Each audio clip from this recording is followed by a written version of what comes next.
day with its cares and perplexities is ended, and the night is now upon us. The night should be a time of peace and tranquility, a time to relax and be calm. We have need of a soothing story to banish the disturbing thoughts of the day, to set at rest our troubled minds, and put at ease our ruffled spirits. And what sort of story shall we hear? Ah, it will be a familiar story, A story that is so very, very old, and yet it is so new. It is the old story of love. Two lovers sat on a park bench with their bodies touching each other, holding hands in the moonlight. There was silence between them. So profound was their love for each other, they needed no words to express it. And so they sat in silence on a park bench with their bodies touching, holding hands in the moonlight. Finally, she spoke. "Do you love me, John?" she asked. "You know I love you, darling," he replied. "I love you more than tongue can tell. You are the light of my life, my sun, moon, and stars. You are my everything. Without you, I have no reason for being." Again, there was silence as the two lovers sat on a park bench, their bodies touching, holding hands in the moonlight. Once more, she spoke. "How much do you love me, John?" she asked. He answered, "How much do I love you? Count the stars in the sky.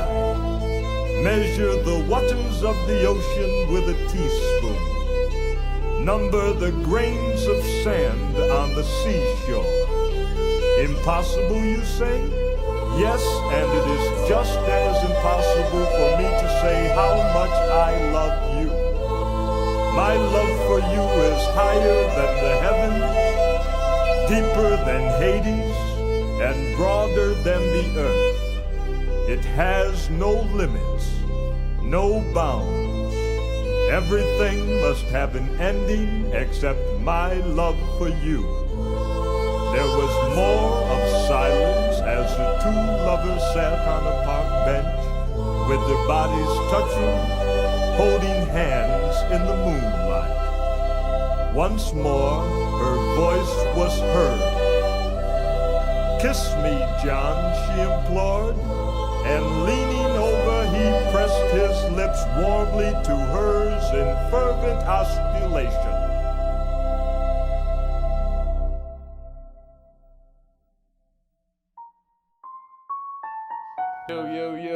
Yo, Go Deep, episode 154. To my white listeners, that is episode 154. It's gonna be a deep episode, right? It's gonna be a deep episode. All right. Why is this gonna be a deep episode, Mr. West? Because. So, we're supposed to be on this follow the white rabbit through the rabbit hole shit, right? But how deep does the rabbit hole go? There's really only one show that could take you this deep that we're about to go today. So what I'm about to do is, because I know the caliber of my listeners, I know the caliber of the people in my comment section, I know y'all know shit, so I'm gonna try to pull it out of you. No homo. But I can't say that no more, because if that sounded. Let's just say this. We're about to go so deep right now that only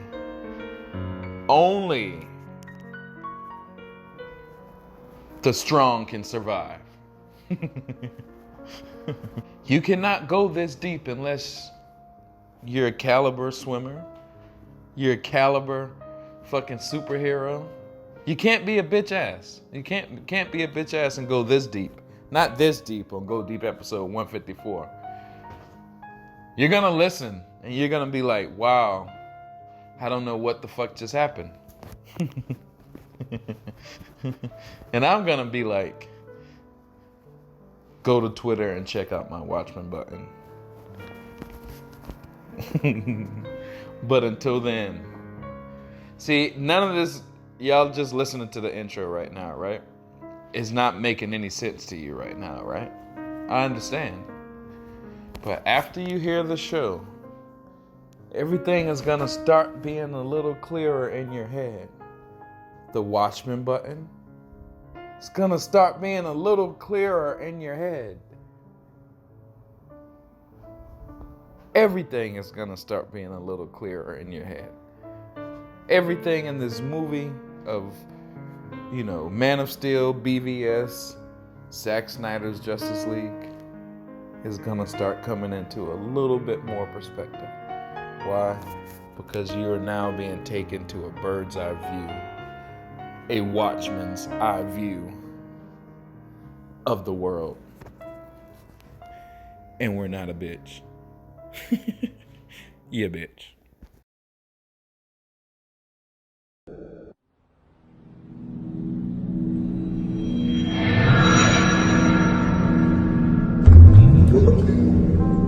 Get full of that gap at 93 bed, go straight to the moon. Get full of that gap at 93 bed, then I go. Get full of that gap at 93 bags, then I go straight to the moon. Got a bad little bitch, wanna eat my dick, she like such cheek, get a room. Then I licked at the bitch like, how you slip? When I go the fool, I'm a motherfucking pimp, I ain't paying for shit, still pay her dues. Got tools on tools like mechanics, and them 7.62s automatic. Got a whole gun store in the attic, put a pole like a dancer. Send a shooter through the roof like a Santa. Bird got a red bandanas. Hit your bitch with the hammer, Jim Mallor. So many Jews might knock him Bella. Get your groove back, she feeling like Stella. Make a brick Griselda, but she rather break trick, that's elder. Big bird seeing his drop feathers. Make a nigga body drop my pleasure. Bitch, eat more hands, I'm a Tesla. Then I body slam the pussy, I'm a wrestler. Riding in the wood with a tool on. Had a scuba loo, nigga, get what I do. Get head in the school zone. And everybody see the big, give me head when the light was on red, cause the motherfucking roof gone. Killing niggas, put the motherfucking noose on. And you ain't even got lace your boots on. Any nigga try to fight, pussy boy die tonight. This a motherfucking shooting zone. I was gonna stop, but I keep going. I'll be at the studio with my whole horn. Bitch came back for a one arm. Another bitch came back for a two arm. Got them looking like something P, what is you on? Two white bitches on the futon. Bitch pay me no coupon. Puerto Rico me like a big bun. Bought the made back, I'm a big dun. South like Kim Son. So H-Time coming in run. Nigga cross me, that's an N1. Take a nigga soul like Shane Son. In the bed, never shit show. If it's smoke, then I'm lighting up the Crisco. Dumb this, number that, bitch, this go. Okay, I'm done. Fuck it.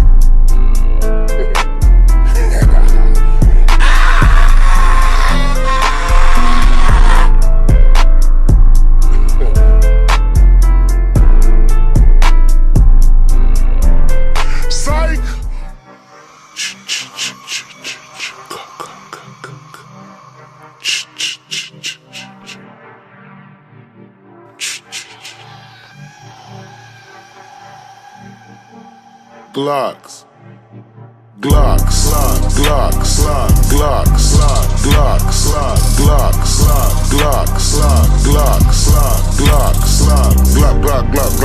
Super sucking Glock, super sucking Glock, super sucking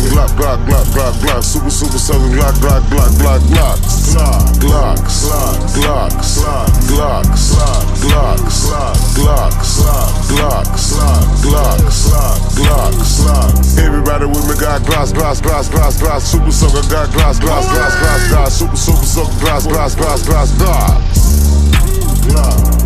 Everybody with me got Glocks like air little kid supposed to get chicken pox. Even though I ain't seen that shit in a while, just like chicken pox, niggas get popped. 40 on the hip, 30 on the hip, 9 on the hip, nigga dip. Might catch a 50, Bobby or the Whitney. Every nigga with me breathe smoke like a chimney. Every drippin' with me walk around with a semi. They just wanna run shit down like a Hemi. Sleeping with your bitch without your Glock, you a silly. You must know like your money really. You must think them robbers ain't out here spinning. You must think niggas won't come zone where you living. You must think the beef on pause when you chillin'. Boy, this ain't no 2K, when they shoot, they killin'. My God for protection, not the internet. Have my people hurtin', I ain't into that. I taught all my youngest, now they militant. My business stay bustin', they ain't celibate. No matter what city or what cover, man. When we in the building, know them cutters in. I got up but tell my brother, man. Shoot the first P and then go through the other, man. Glocks, Glocks, Glocks, Glocks, Glocks, Glocks, Glocks, Glocks, Glock, Glock, Glock, Glock, Glock, Super, Super, Southern, Glock, Glock, Glock, Glock, Glock, Super, Super, Southern, Glock, Glock, Glock, Glock, Glock, Super, Super, Southern, Glock, Glock, Glock, Glock, Glocks, Glocks, Glocks, Glocks, Glocks, Glocks, Glocks, Glocks, Glocks. Everybody with me got Glocks, Glocks, Glocks. All right. I hope y'all like that song. Don't know what I played yet because I am still making the podcast as we speak. I'm not going to do much talking. I don't have anybody to interview because I'm going to jump right into 2 videos. There are 2 videos that you need to see back to back. And when you see these 2 videos, one is a kind of doc put together video by anthropologists that I kind of follow a little bit. The next is a video by the fucking legend himself, David Flynn. If you don't know who David Flynn is, you're in for a hell of a fucking show, bro. You're in for a hell of a fucking show. You're about to get your nerd on. You're about to get your geek on. And if you cannot ride the nerd geek bus, you're just gonna have to fall off. You're just gonna have to fucking fall off. We're just gonna have to drop you off at McDonald's or something. Let's get it. Go deep. Episode 154. Let's get into these videos real quick. First one I'm gonna drop, it's just like a little teaser video, but it's gonna broaden your perspective a lot. Second one I'm gonna drop is not only gonna broaden your perspective, it's gonna take you all the way up from a watchman's point of view. And now you're gonna see why these buttons are coming out, because this has something to do with that has something to do with this, and has something to do with that. Watch to find out on the latest Go Deep. Yeah, bitch.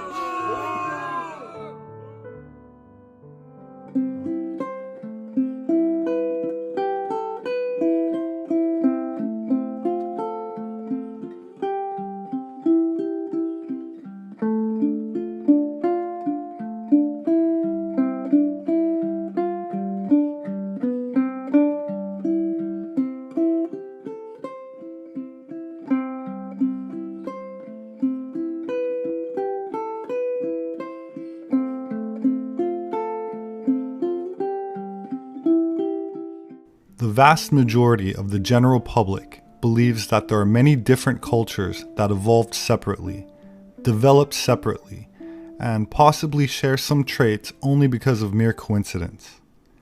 This argument becomes less probable, however, when confronted with archaeological similarities found with a worldwide distribution, whether it be symbolic, such as the swastika symbol found all over the world, going back into the Ice Age, or linguistic, such as the over 200 known Indo-European or Aryan languages that share root words, and mythological similarities from Ireland to India and beyond.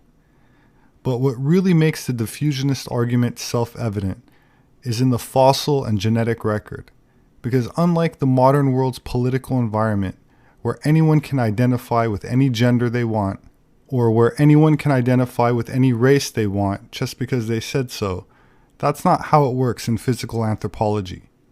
If I sequence a specimen's DNA and it comes back with a Y chromosome, that's it, it's male.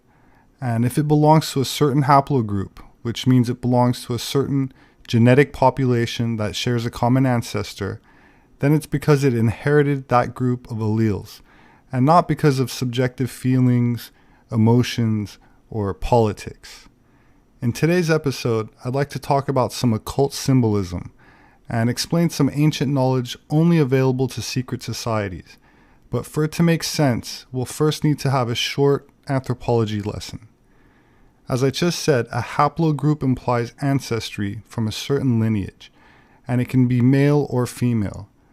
The men pass on a Y chromosome, and in women we look at mitochondrial DNA, also called mtDNA. In the case of haplogroup X, we're examining the maternal line, the mtDNA, which arose around 35,000 years ago with Cro-Magnon. Cro-Magnon just means big cave, where the first specimen was found in the Pyrenees between Spain and France, and where the modern Basque people live. When we look up haplogroup X in Wikipedia, for example, we're given this map, which I find very misleading, with no certainty on its origins. So what I did was split the map in half and then rearranged it so that it more accurately reflects the genetic distribution, which is found in both Europe and North America, surrounding the Atlantic Ocean on both sides. First appearing about 35,000 years ago, haplogroup X had two major splits, one about 20,000 years ago and the other about 12,000 years ago, when, according to Plato, Atlantis allegedly was submerged below the sea. This becomes interesting when we look at the map from the Pleistocene, such as this one from about 16,000 years ago, which is in between those dates, when sea levels were 400 feet lower than they are today, and much of the mid-Atlantic ridge was above the water. Of course, there are still islands there today that are above the sea level called Azores, but during the Ice Age, they had much more exposed landmass, and according to legend, were populated by a seafaring civilization. So, in anthropological terms, Cro-Magnon was haplogroup X, and in mythological terms was the race known as Atlantean. Haplogroup X is found in approximately 7% of native Europeans and 3% of all native North Americans, which explains many of the ancient Caucasian-type skulls in the fossil record of the New World, and also roughly resembles the distribution of Rh-negative blood type, which in my book I also attribute to Cro-Magnon or Atlanteans.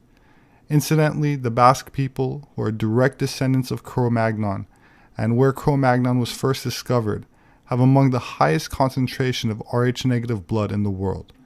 They also share genetic affinities with the native North African Caucasian people, which in modern times carry about 8% sub-Saharan African genetics, but this was not always the case, as the light-skinned, light-haired, and light-eyed Cro-Magnon has occupied North Africa for over 30,000 years, and the sub-Saharan African genetics are recent additions, primarily from mixing during Islamic slave trade of the Holocene. Haplogroup X is also strongly represented around the Caucasus region, which geographically is around modern Turkey, and in a biblical context is where Noah was said to have settled after the deluge. So there are high concentrations in Georgia, in Scotland, interestingly enough, and I've included a link in the description to explain why that is, and in a population found in modern Israel, Jordan, Lebanon, and Syria, which many people have never heard of, called the Druze. Their emblem is a pentagram, which is a 5-pointed star, and their religion, while officially Islamic, retains ancient mystery school teachings which closely resemble ancient Gnosticism, and while distinct, shares philosophies with aspects of Hinduism, Neoplatonism, and Pythagoreanism. They believe in reincarnation of the soul, but also in certain esoteric and secret teachings, as well as interpretation of scripture, which leads to an end of the reincarnation cycle, similar to certain Buddhist sects, and a reunification with the cosmic mind, or God if you prefer. So let us get back to the story of Atlantis, and these various pieces of the puzzle will hopefully fall into place quite nicely. According to the ancient Egyptian priests, via Solon and Plato, Atlantis was an empire that came from the direction of the Atlantic with the intention of enslaving the civilizations of the Mediterranean. This was regarded as a war of the gods, or titans, and fought between a parent race, meaning an older race, and a younger race that stemmed from it. There are multiple layers to mythology, And one way to look at it is the Atlanteans are represented by Saturn, and the Athenian or ancient Greeks are represented as Zeus. So when you think of Saturn being the father of Zeus, we can understand this as a split in more recent times, genetically speaking, as haplogroup R1a and R1b. Now keep in mind this is not traced by mitochondrial DNA, which is the maternal line, but instead by the Y chromosome. And there's a reason for this, as there was a major shift after the Great War of the Gods. To quote Plato from his work Critias and Timaeus, "Many great and wonderful deeds are recorded of your state in our histories, but one of them exceeds all the rest in greatness and valor. For these histories tell of a mighty power which, unprovoked, made an expedition against the whole of Europe and Asia, and to which your city put an end. This power came forth out of the Atlantic Ocean. Now in this island of Atlantis there was a great and wonderful empire, which had rule over the whole island and several others, and over parts of the continent, and, furthermore, the men of Atlantis had subjected the parts of Libya within the columns of Hercules as far as Egypt, and of Europe as far as Tyrrhenia. This vast power, gathered into one, endeavored to subdue at a blow our country, and yours, and the whole of the region within the straits. And then, Solon, your country shone forth, in the excellence of her virtue and strength, among all mankind. She was preeminent in courage and military skill, and was the leader of the Hellenes. And when the rest fell off from her, being compelled to stand alone, after having undergone the very extremity of danger, she defeated and triumphed over the invaders, and preserved from slavery those who were not yet subjugated, and generously liberated all the rest of us who dwell within the pillars. But afterwards there occurred violent earthquakes and floods. In a single day and night of misfortune, all your warlike men in a body sank into the earth, and the island of Atlantis in like manner disappeared in the depths of the sea." In ancient times, during the time of the Atlantean Empire, or the Golden Age, and keep in mind that in mythology Saturn ruled during the Golden Age, and during this time the rulers were female, and civilizations were organized around what we called matriarchy. There's much archaeological evidence for this, for example in ancient pre-Incan Peru, which I'll cover in a future video. There's no question that women were not only highly revered, but wielded all the power. And there are some very important reasons for this, which has been hidden from the public for many centuries and even millennia, and only survives in certain esoteric mystery schools and in what today is labeled as the occult. The Atlantean matriarchal civilization was represented by a serpent, as a serpent was associated with the ancient goddess religion, which required a priestess to achieve spiritual illumination and expansion. This can mean a snake, a dragon, or a sea monster. So when I say serpent, that's what I'm referring to. As Plato tells us, just before the major cataclysms that destroyed their home and submerged it below the waves, the Atlantean forces that had invaded and conquered the entire Mediterranean were at the last moment defeated by their offspring colony, which we already identified with Zeus and symbolically with the eagle.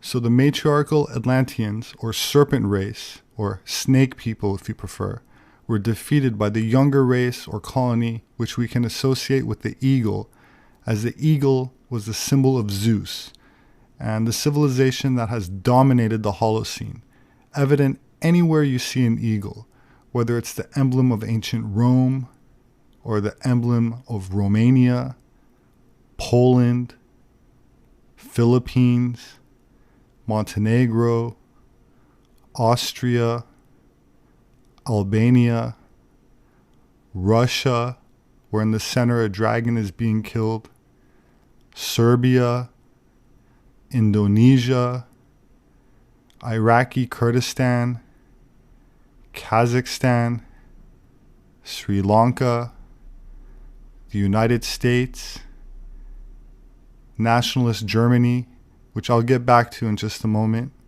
or Mexico, which is very interesting, as in Mexico, not only do we have the eagle, but the eagle is almost always portrayed with a snake in its mouth, symbolizing who won the war of the gods. But the war is not over, as we'll soon find out. So the people of the eagle did a lot of genetic mixing with the remnants of the snake people, which one should not confuse with other misinterpretations of serpent symbology. They were not reptilians, but the serpent represents prana, chi, orgone, vril, or life force that is brought about by esoteric practices and techniques with a priestess in the goddess role, harnessed and transmuted into higher spiritual energy. The reason I mention this mixing is because it would be an oversimplification to identify them exclusively with a certain haplotype, as it tends to complicate the matter, except to say that there was a high degree of Rh negative blood type, which is why this characteristic is dominant in all European royal families, and why the royals are called blue bloods. Both the Atlanteans and the Aryans valued genetic purity, and this came from their long-held belief that their noble lineage had a greater natural, psychic endowment when it came to esoteric mysticism. This is the true meaning behind the Holy Grail symbolism, as well as the serpent, as it is associated with enlightenment itself and carries on into the afterlife, and is only achievable through a woman. This is the true hidden and secret understanding behind why women have been largely suppressed and subdued over the past 10 to 12,000 years, and why secret societies were established in the first place, for two primary reasons. One being to protect this particular bloodline, whose female priestesses were regarded as most effective in esoteric activities, and second, the sacred knowledge that is attained only through what some call divine feminine energy. This knowledge has been hidden since the time of Atlantis, and is the core of the subject known as alchemy, as well as the true original Gnosticism, which in a Christian context revolves around Mary Magdalene. That said, the patriarchal civilizations, which I've associated with the eagle, as well as the Aryans, which is a term that describes a period of expansion during the Bronze Age, or the Age of Aries, associated with the ram, whose remnants can also be affiliated with what in modern times are a group associated with a star made of two intersecting triangles. These two bloodlines, which started from one original bloodline, have been at war for thousands of years and have largely been intertwined and have infiltrated each other's organizations so much that in modern times it becomes difficult to distinguish them apart. For example, while nationalist Germany had a large eagle as an emblem representing the Aryan faction, it also had internal organizations which used the serpent symbology, and not only did government-funded esoteric research into the occult, but government-funded archaeological research into Atlantis itself. Now let's listen to a brief excerpt from an interview with author Tua Tia L. Douglas, who writes about ancient lineages and blood types, particularly rhesus negative, which includes a very interesting perspective. Even though I differ from her on some points, I'd still like to include what she has to say in this presentation, as it adds some rarely discussed insights. So let's have a listen. Tonight on the show, I'm pretty excited because this is something really cool. Finding out your personality through your blood type. This is something I actually haven't heard. Oh, yeah. I've heard of like numerology and all these different things, but blood type. Now, maybe that's why Dracula's so good at reading people, because he drinks so many people's blood, he immediately knows what kind of personality they are by smelling it out. That's right. You know what I mean? But I'm excited because Tia L. Douglas is here with us tonight. Tia, welcome to the show. Explain to our friends worldwide exactly what the heck is this ability to know people's personalities through their blood types. I was writing a book about genetics and anthropology, and through that I was talking about rhesus negative blood. I was getting to know the different types of blood that everybody had who I was communicating with, and I started to notice patterns in people's personalities, and it was quite strong, the differences, and I could start to predict which blood type a person was just from talking to them. Specifically, the Rh negative blood type, is that something special in your opinion, or not? Well, it's not a case of it being special, it's just different.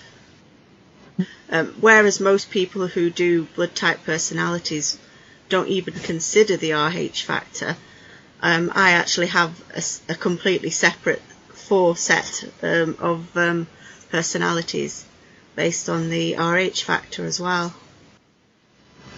I'm loving this. This is something else. I think this is fascinating because I think it's really cool that, clear across the globe, you can tell someone's personality just by their blood type. And the fact that you've studied this enough to see a pattern like this, it's kind of mind-boggling, actually. Yeah, it's pretty interesting because you do see the same personalities over and over again with the different blood types. It's quite spooky how accurate it can be. I do think that it's really exciting that, you have basically the ability to go through and kind of figure out if it's even someone that you're going to want to talk to or get involved with or anything, because you can already tell their personality type from that. I wonder if it has any. Are there any matchmaking capabilities to it, like a dating service where you give your blood to someone? That's kind of a cool question there, actually, Tia. What do you think of that? Can you kind of tell if people are going to be compatible by this blood type deal? With the Rh factor, it's really important, really, that you should only, if you're going to have children, you should really be with another Rh negative, because otherwise there could be problems. So it is always better to be with your own type if possible. If a positive male will have a baby with a negative female, the baby might come out positive, and that could cause trouble for the mother rather than the baby, or the baby could and then the other way around, it could be that the child is negative and the mother is positive, and that could cause trouble for the child because it could get some of the mother's positive blood into its system, which could be very bad news and kill it. No. We're talking about death here. Okay, I got you. The first child through a mixed couple can usually be born okay, but then the mother's body builds up antibodies, and it will cause the child to die.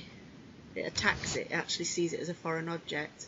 That is it's actually a health issue. Yeah. I want to hear about the serpent bloodline. Yeah. And Mary Magdalene and the history of her in your perspective as related to Christ, right? Wow. So that's really the main subject here. So let's go there if we can. Okay. Mary Magdalene and Jesus were actually Gnostics, not nothing to do with Jewishness or Christianity. Well, obviously Christianity came about after Jesus, but all religions are based on Gnosticism and astrotheology. And Judaism was based on the age of Aries. So they have the ram, what do they call it, the shofar thing that they blow, the ram horn. And then when that religion ended, they moved into the age of Pisces, which is Christianity, and that's why they call Jesus the Fisher King, and he has a fish as his symbol because it's Pisces. Right. Oh. So these people who in the past were enlightened they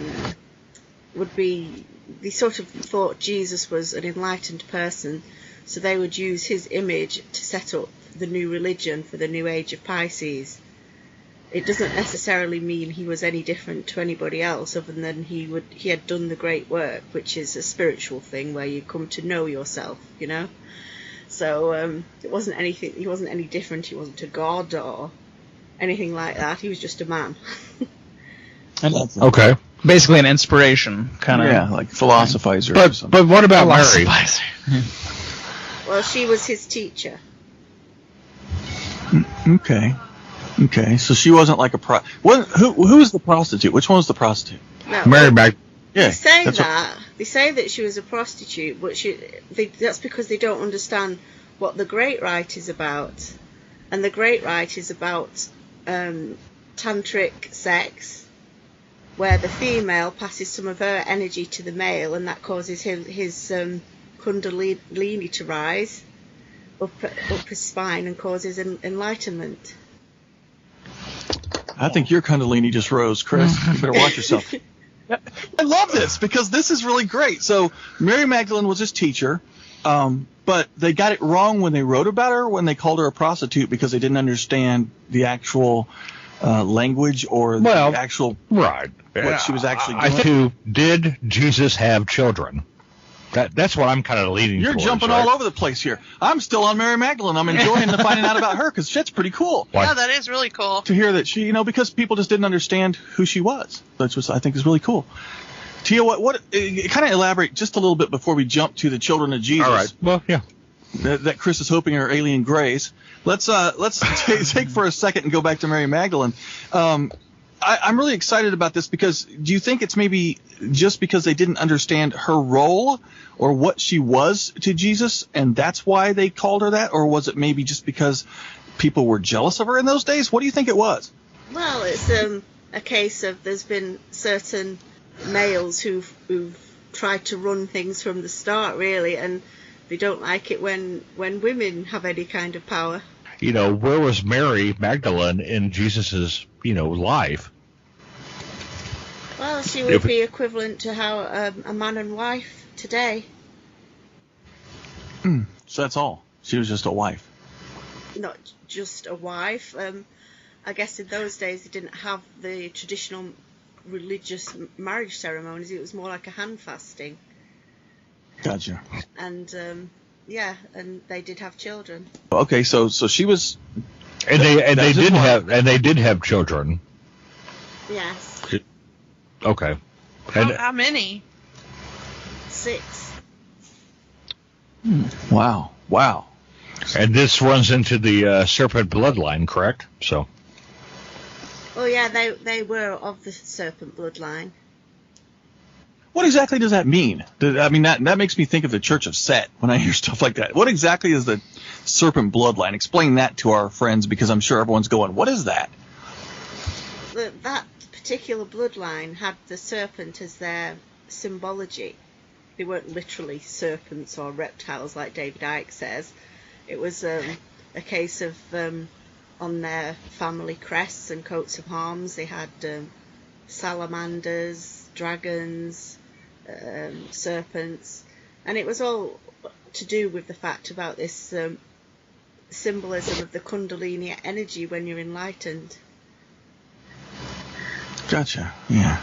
So when you say the secrets of the serpent or the serpent bloodline or anything like that, it makes me almost go back to the Garden of Eden and that whole lineage from that time. So that's why it's because they're supposedly children of the serpent were the original, mankind, because they were tainted and changed by the serpent, quote unquote, all that biblical stuff. Mm-hmm. So that's why I really wanted to know, because it's kind of the serpent bloodline. It almost sounds like something kind of from a cool medieval movie. No, yeah, I was actually thinking Harry Potter. I just, Slytherin. No, yeah, exactly, yeah. Slytherin, yeah. That's pretty cool. But yours is the closest because they have the symbolism and everything. So that's that they really go deep into blood relations too in Harry Potter. So. Oh, that's cool. Oh no, yeah, that's yeah. Tells you what I know. Can you trace that lineage all the way to today with the bloodline? Oh yeah. So Jesus has great grandkids running around, and one of them hopefully is not Donald Trump. It could be me, or you. It could be, or Alex. It could be, or Amanda. We just don't know, right? So how? Well, Tia might know. She might know. Yeah. Yeah, the families do know. The families do, but now you yourself, are you privy to that information, or they kind of kept you out of that? Oh yeah, I know. Yeah. I'm not going to press you to tell me. Why not? Because I know. Yeah, I want to know. If she wanted to tell us, it would have already been told. Well, I guess I'm wondering how many descendants. Well, it's got to be 16 or 17, right? Even more, maybe. 1,000? Yeah. There are about 10,000 bloodline families who are members of the bloodline family today. About 10,000. Well, and I love that. I love the fact that they're still around today. And is this true of a lot of bloodlines? Do you find? And let me ask you this: and I don't know if you use the Bible in any of this at all, because it seems like your version completely kind of kicks the Bible version out. But if all bloodlines came from one bloodline, that seems like a little mind-boggling to me that now there's so many different bloodlines. How do you, when you trace something back, how do you find where the bloodline originated, and does it all lead back to one source, or does it lead back to many sources? And to add to that question, which is a pain, I know, a lot of people say that some of our lineage comes from, like, maybe not just other areas of the earth, but maybe even visitors to the earth, going back to Chris's alien thing. The Egyptians and the Toltecs and the Aztecs and all these people that had this amazing technology. And Mayans. Right, and the Mayans. I was getting ready to go there. No, you weren't. Does this all lead to these same places? Does it all go to one bloodline, or are these all maybe different bloodlines from different beings? Well, if you go far back enough, we're all from... The Earth was seeded from a star, a dying sun. So you could say in that case that we're all aliens in a way. But if you do go far back enough, the first bloodline was the serpent bloodline. But they decided when they saw they were evolved from aquatic apes rather than land apes, and it was in the Tigris region in it's now called Iran. Gotcha. Okay. And then as they spread out further into the earth, they found some land apes that were sort of a bit like chimps or apes or gorillas are today, and they decided that they would try and mix some of their genes with these apes. And that's what created the Adams and the Eves. It wasn't an Adam and an Eve. It was Adams and the Eves. Okay.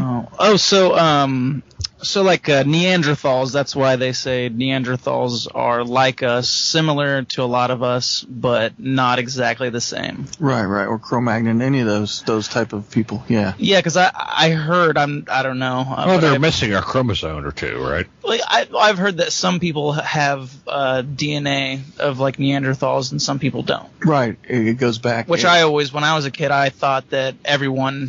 It was just like a straight line. It wasn't like mixing and, And I kind of thought as a kid, maybe they're both right, because you have both theories, the creationism versus the evolution. Yeah, where do you find all this information that you've gotten? Like, have you just looked it up and learned it, or is there a certain source that you go to?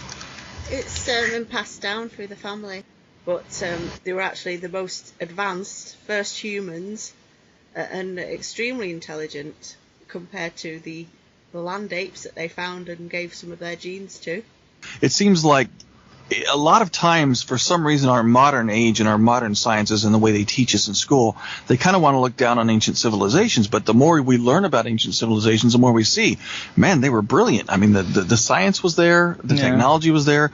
And I believe with Neanderthals, all the discoveries they made, they had to be intelligent beings. Well, I have a confession to make. I've never you're heard Neanderthal? of a... Yes. I've never heard of an aquatic ape. Yeah, that's pretty cool. I've never heard of that. Oh yeah, I've heard of that. I mean, is that like, I don't know. Do you believe in any of the Atlantis stuff? There will be cities under the sea that were advanced, because serpent bloodline people built civilizations all over the world, and if you talk to the people who know about the past, they'll always say it was the serpent people who came and built this, and they were fair-skinned and they had red hair and blue eyes, or blonde hair and blue eyes. They'll never say that they looked the same as them. Wow. the ones who they thought were like gods, because they had this advanced technology that they brought to them. I actually knew about that. Yeah, about the trying to change the shape of the skull and all that. I remember reading stuff about that. I didn't know it was tied in like that. That's pretty amazing. All this is pretty mind-boggling stuff when you really look at it. You can get into the Templars, right? Yeah. You know, and their evolution in North America. Now, the Templars probably knew all this. Tia, did the Templars know all this information? Well, the real Gnostic Templars that do, yes. Wow. Not the So fake Christian Templars that came later. Right.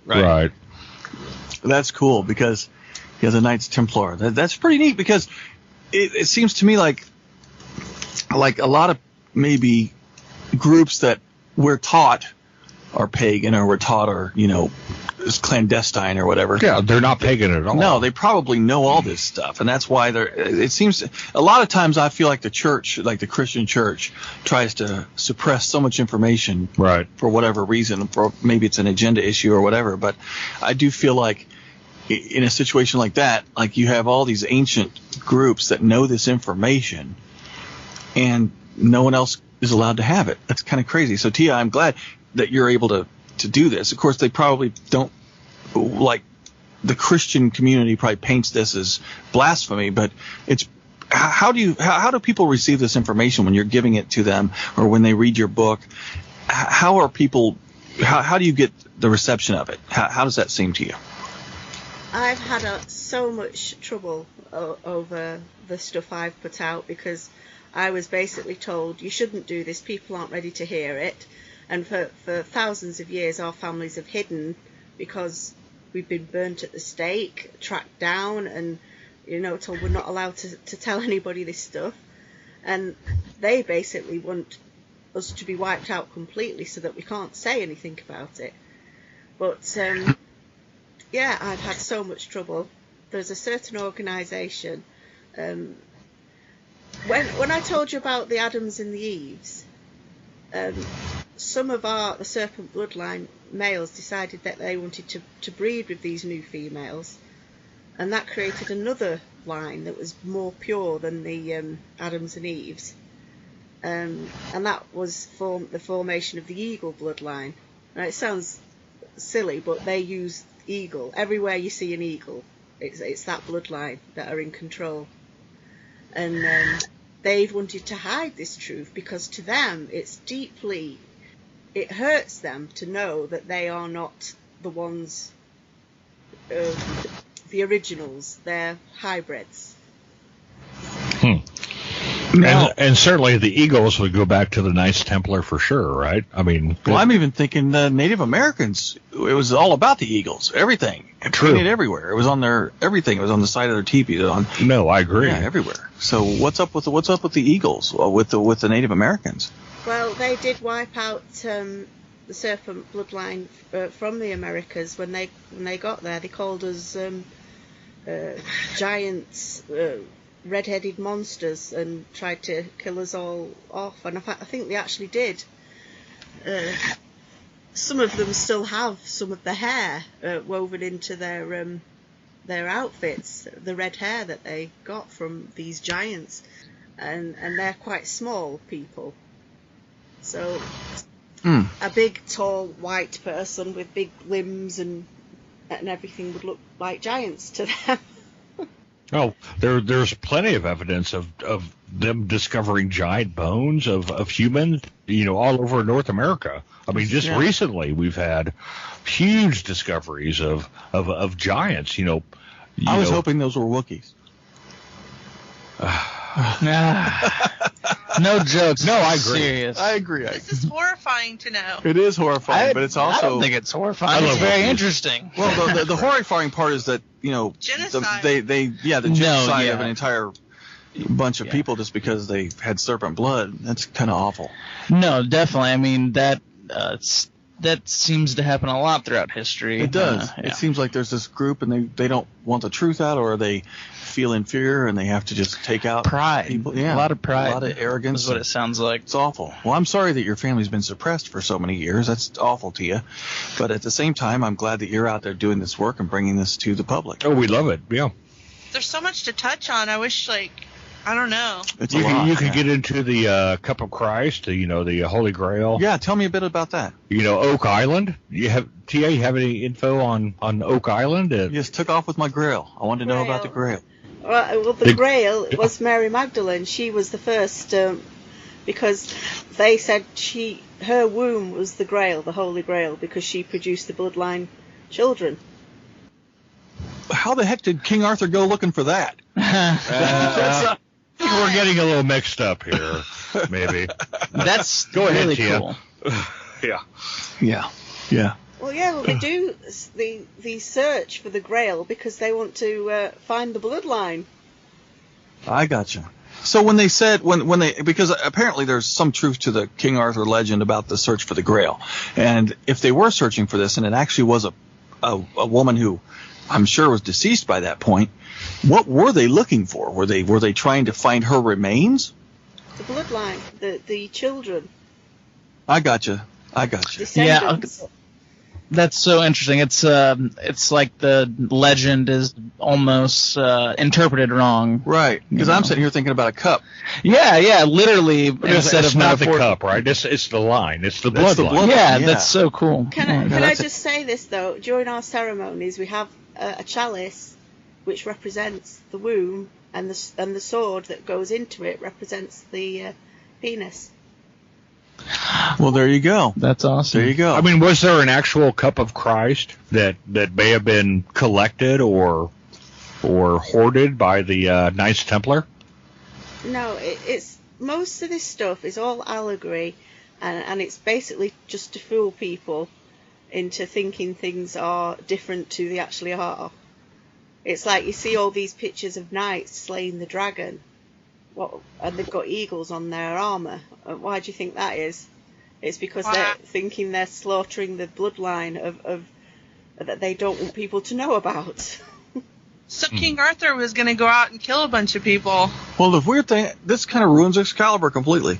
But the weird thing about it is that it all kind of makes sense when you really look at it through this viewpoint of, because you go through, it is true. They're always, St. George is always, taking out the dragon and, things like that. And especially in European lore and everything seems to be tied into, always the holy knights taking out the bad dragons and the serpents. I agree completely. It could very well be that the, it's all symbolic. Yeah, it's all symbolic. The Cup of Christ was not the Cup of Christ. It was the feminine aspect of Christ. No, I like that a lot because I love, looking at, because I just feel like writers in general always kind of have some kind of point they're trying to get across. Even the Bible itself is full of parables and this and that. I mean, we're not really a beast with 7 heads cruising around. Well, if it's supposed to be a guidebook and all this, the Bible, then according to your interpretations, Tia, where does that leave, other people, other bloodlines, and what's the end game? The reason why they've created these religions and made it so that all the men are in the power positions is because women are the ones who enlighten people. Like I've told you, it's the symbolic great rite with the chalice and the sword. It is the great rite is the thing that enlightens the male. And the more enlightened people there are in the world, the less they will need them and their religions, and it gives them power to have these religions where you give them money and go to them for your spirituality. If they're discovered that it's all nonsense and set up around astrotheology and that you've been lied to all along, it's going to make people very angry and they're going to turn against them. And there's only a small amount of them and a hell of a lot of people. So as soon as people know, they're not going to stand for it anymore. There's truth to that, yeah. Yeah, I mean, it scares me sometimes, though, because sometimes I feel like people can be really dug into their own version of reality, and even if it is silly to other people, for them, it's a part of them almost. So for them to change their mind on this particular subject, they've already invested so much of themselves into it. Yeah. That, like, I don't know, kind of like a pride thing we were talking about, admitting that they're wrong. Yeah, Cognitive dissidence. Yes, that's exactly what I was looking for. Yeah. Well, it's also, you there's so many people you meet in religion who you say, the sky is blue, the sky is blue. No, it's not. It's purple with polka dots. The sky is blue. It's obviously blue. It's purple polka dots. Because they absolutely cannot change their opinion. This is how they were born and raised. We were born and raised Baptists. You cannot live your life. And it's like you cannot change their philosophies or their minds or what they believe. No matter if they have to do right. it. Yeah, you have to show. Even if look, I've said it before. Even if they were sitting at a bar stool and Jesus came up and sat down and said, "You're an idiot. You're doing it all wrong," they still wouldn't believe it. They'd say, "You're an imposter," and slap him in the face and leave. Right. Because they can't handle anything different than their own small box that they see life in.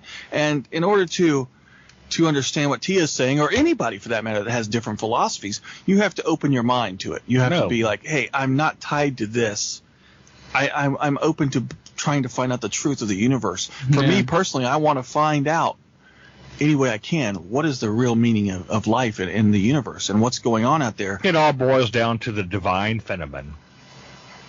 That is a concept that, goes through nature, religion, the entire deal. Well, religion, I think, is man-made, so it's something that goes through mankind, and then they turn it into like a religion, so to speak. Tia, your thoughts? Yeah, the divine feminine is the key to freeing people from this slavery that they're under through this eagle bloodline, because people actually think it's normal to live how we do now in this how do you say it? It's like a prison without being in a cage, because you're taught from when you're a child that you have to when you grow up you have to pay taxes and go to work and do this and do that to fit in, and they don't realize that all the other animals on the planet don't pay tax and have to do these things. But if you want to live on a piece of land, you have to do what they say. Otherwise, you can't. Right. As humans, we are not allowed to live on the planet without paying them taxes and without giving them what they want, which is like basically a life of slavery to them. It is. Is that our curse as humans? No, it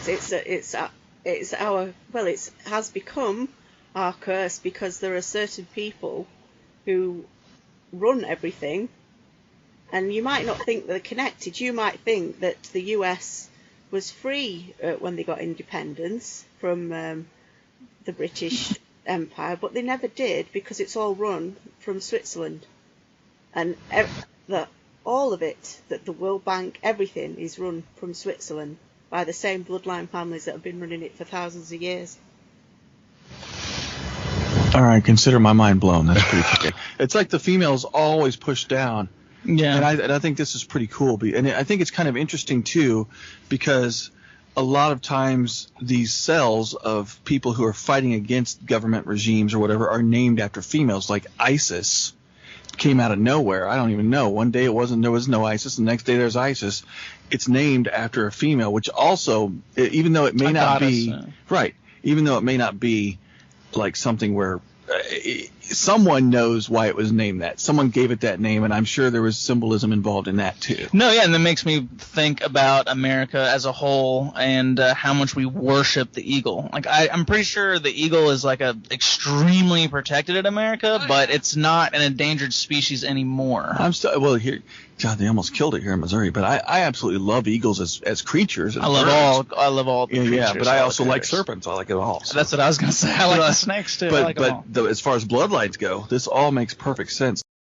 That said, we can now start the actual topic of today's episode, which revolves around the concept of Lucifer.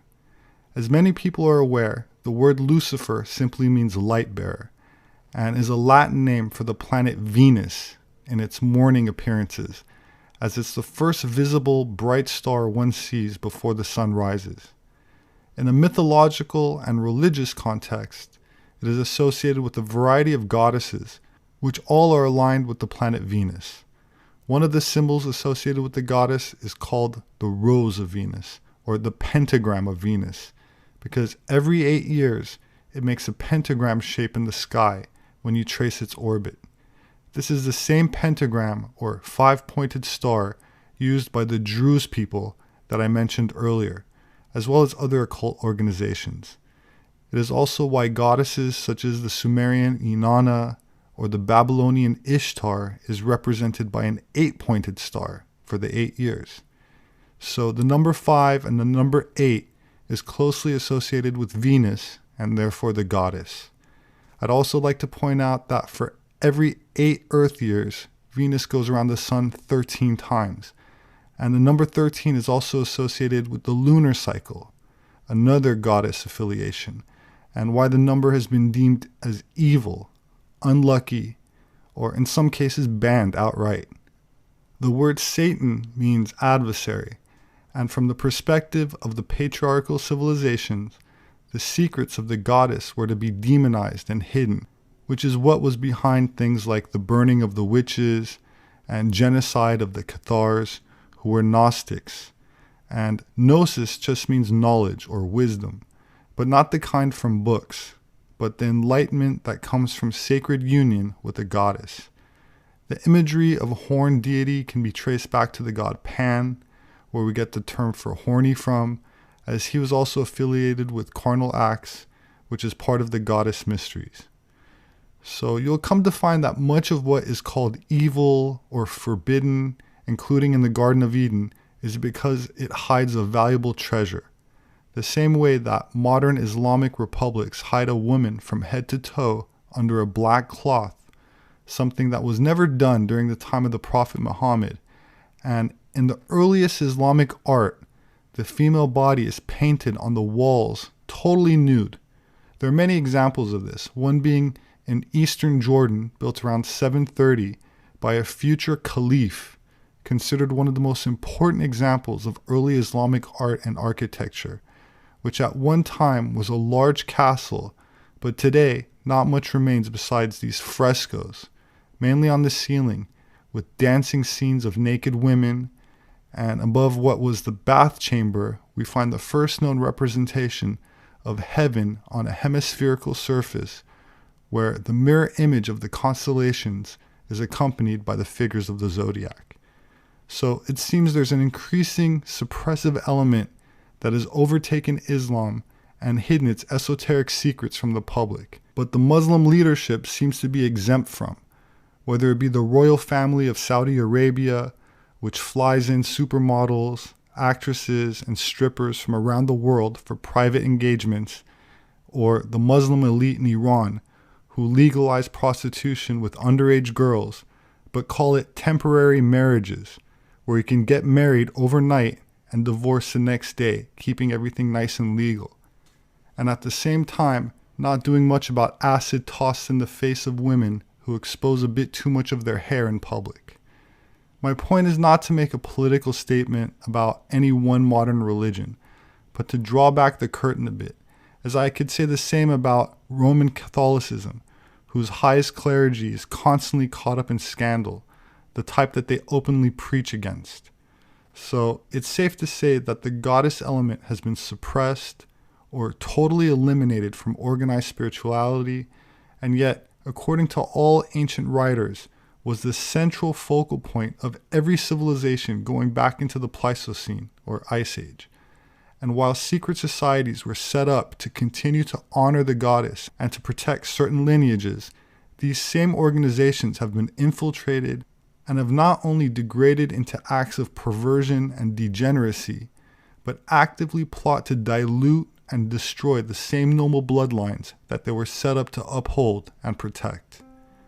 My name is Robert Sepper. I'm an anthropologist. My published work is available on Amazon. My books make a great gift. If you'd like to support my work, you can do that through patreon.com. There should be a link in the description section for those who are interested. I appreciate it. Thank you so much. Please hit the like button, subscribe for future updates, and as always, I look forward to reading your thoughts, so please leave a comment below. Have a wonderful weekend, and I hope to see you again soon.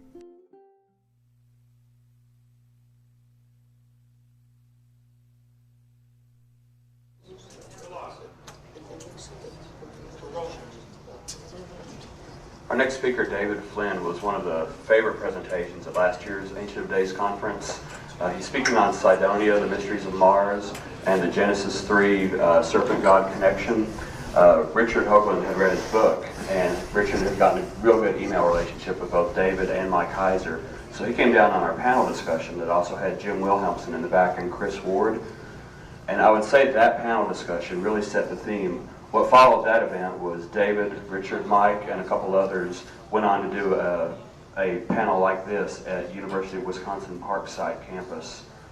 And then it helped set the theme for what we're going to be doing this year, bring in a lot of different views. And then let's let everybody speak their mind and hear each other out and talk about it. But again, his site has been online.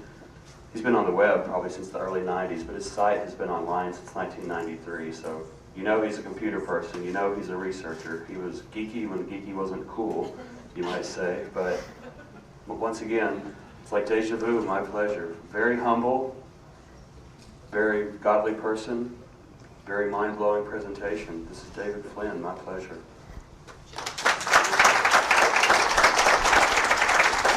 Thanks a lot. Thanks a lot, Guy. Well, good afternoon. I have a lot to cover, and I'm really excited about doing it.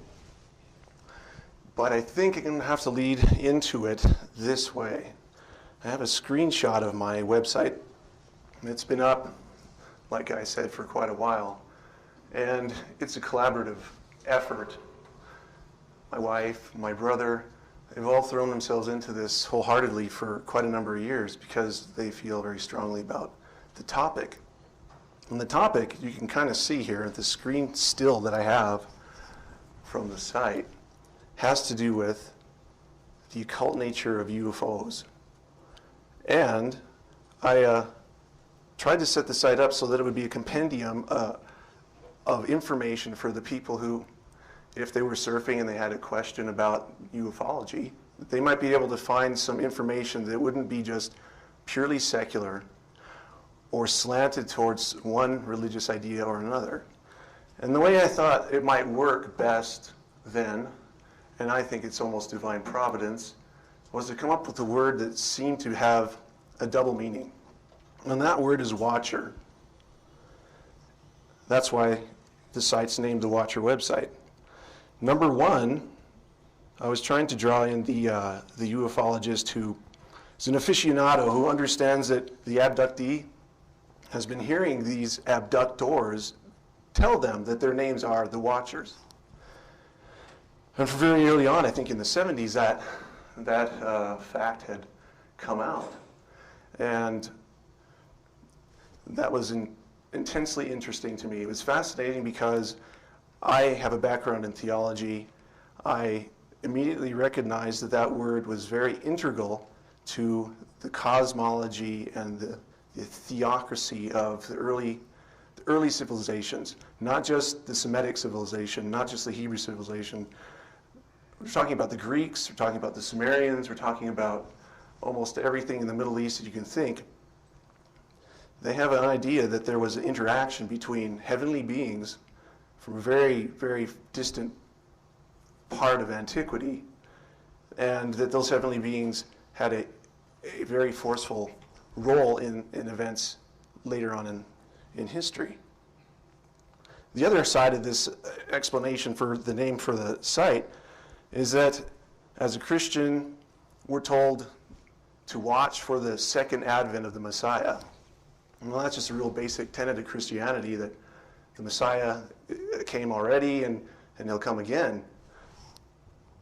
And around this understanding that the Messiah comes again is a whole body of study, eschatology, the science of things that will be, that outline what world events will be taking place. Now, this Bible prophecies, the scripture prophecy talks about a recapitulation, a repetition of what happened, especially in antediluvial times. The word this uses talks about the time before Noah. And there's a lot of speculation about what time that was. However, on my site, we talk about these things, and we have secular viewpoints, we have theological viewpoints that cover hundreds of years of research. But I think the name Watcher is very integral to this whole point, this whole lecture that I'm going to give you, because if we understand who the Watchers are as they themselves explain, both in the past and now in the present, we'll get a very clear view of what the UFO phenomena is, a glimpse into even cereology, the study of crop circles, and most especially the connection between Mars and Earth, and whether or not there are artificial structures on Mars, like Richard Hoagland contends, and I think he does so with a lot of merit. So, here we go. I'd like to direct you to this little guy right down here. He's a classic alien gray. My brother actually drew this picture and copied it later on after he was inspired through a talk we had about Philip Corso's book, The Day After Roswell. And the whole idea was that in his book he said that the Roswell crash did happen. Our Air Force did recover pieces of this craft, and that they were quickly classified.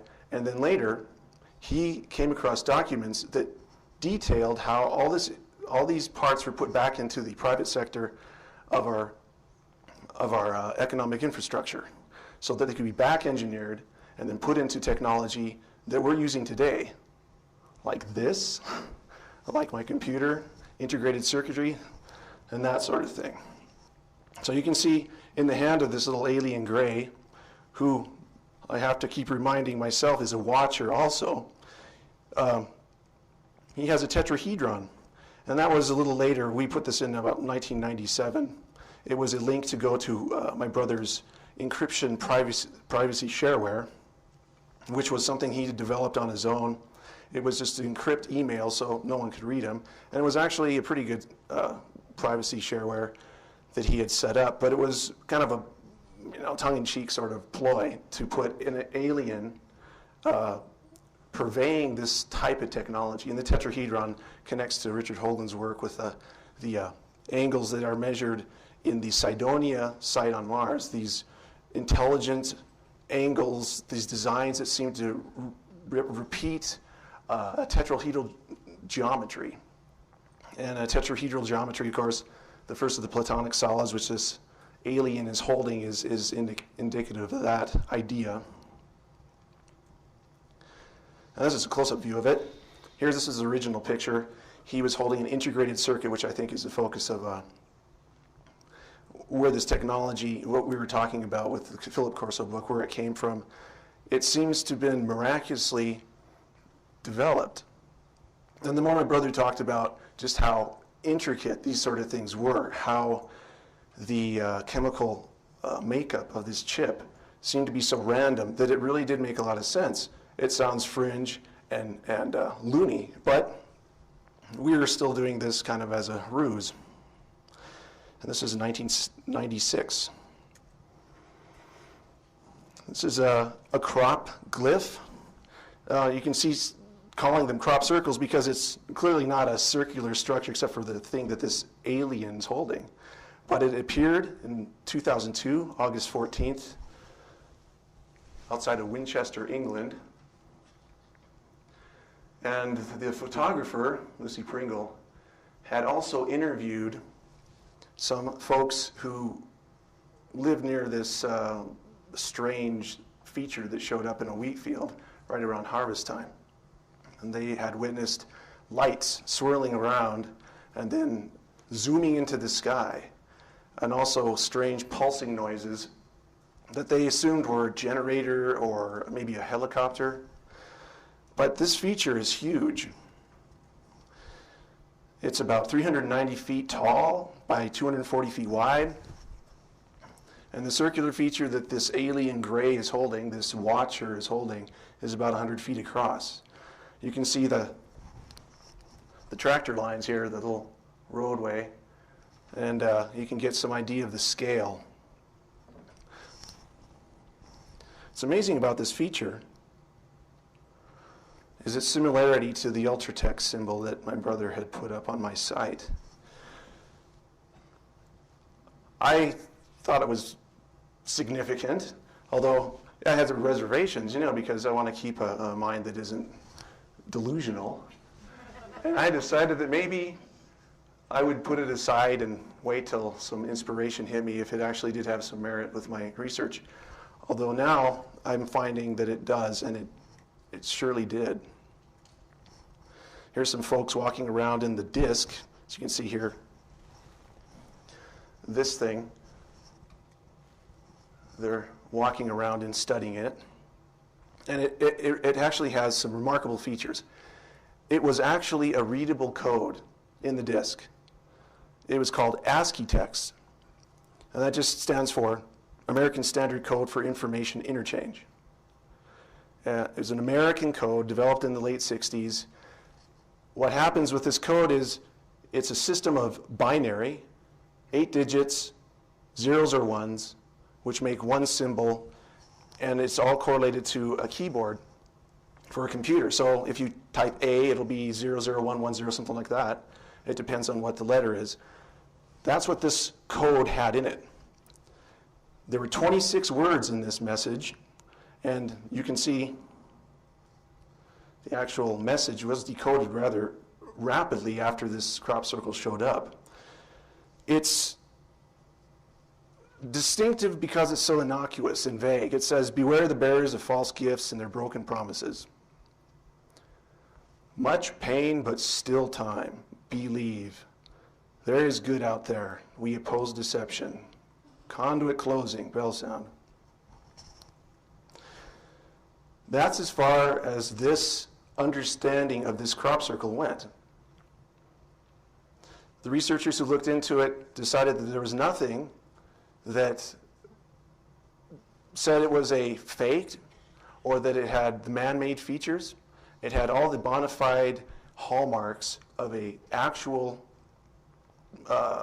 crop circle as defined by seriologists, the guys who've actually coined this study, seriology. They've actually pioneered studies of how these grains, these stalks of grain are laid out, how you can actually examine them microscopically and find that the nodes that the plant have been exploded. They can be laid down in weaved patterns. There's so many things about this crop circle that were right on the mark for the real phenomena that most researchers were baffled. They said, okay, if this really is an alien communication, why would they use American Standard Code? Why would they use American text? Why would they put out such a cliche picture? It just seems a little bit far-fetched, and so it was just kind of left alone. And there is more to it. In fact, there's so much to this that I think you could exhaust years studying it, and you wouldn't end your discoveries. For example, the most basic thing is there are actually 59 lines of horizontal resolution in the picture. And I counted them out very meticulously, but I've also verified this with other sites that have worked on this. 59 lines of resolution, and as you can see, the alien is holding this disc so that it's bisected along the exterior of his frame. So I thought that perhaps he was indicating that we should count the lines along that frame, in which I did, meticulously numbering to 33, which is a significant number if you know about illuminated fraternities and their rank. And what is this all going to lead to? It begged an equation. I realized really quickly that 59 minus 33 equals 26, which interestingly relates to the number of words that are in the disk itself. Also, 26 is the number of letters in our English alphabet. But if you multiply these two numbers together, I wonder if anybody can see where I'm going with this. Does anyone not know when the Roswell event happened? That's right, 1947.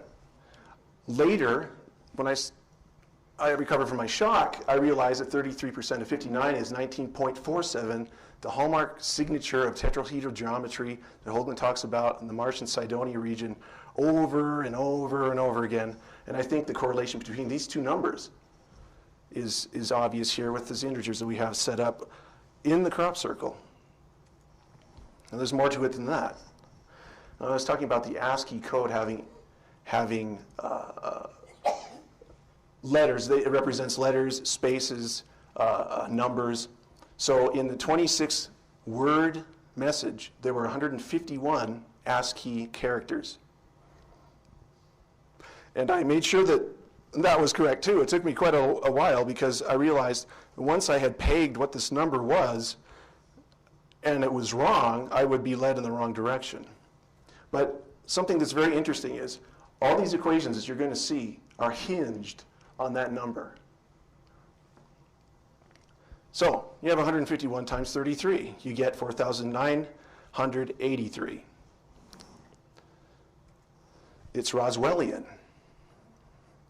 It's exactly the distance in miles along the curvature of the Earth from the latitude and longitude of where this crop circle showed up outside of Winchester, England, and the actual crash sites of the Roswell incident. And for those skeptics out there, I actually plugged it into a program on the web that you can actually do these things with, and I kept, of course, almost a holistic idea of this idea of 33 repeated over and over again. And then, in fact, if you look at the historical traditional site of the Roswell crashes, it is centered along the 33rd.33 latitude mark in Roswell, New Mexico. Now, if you can take those two numbers again and add them, still using 33, you come up to 184.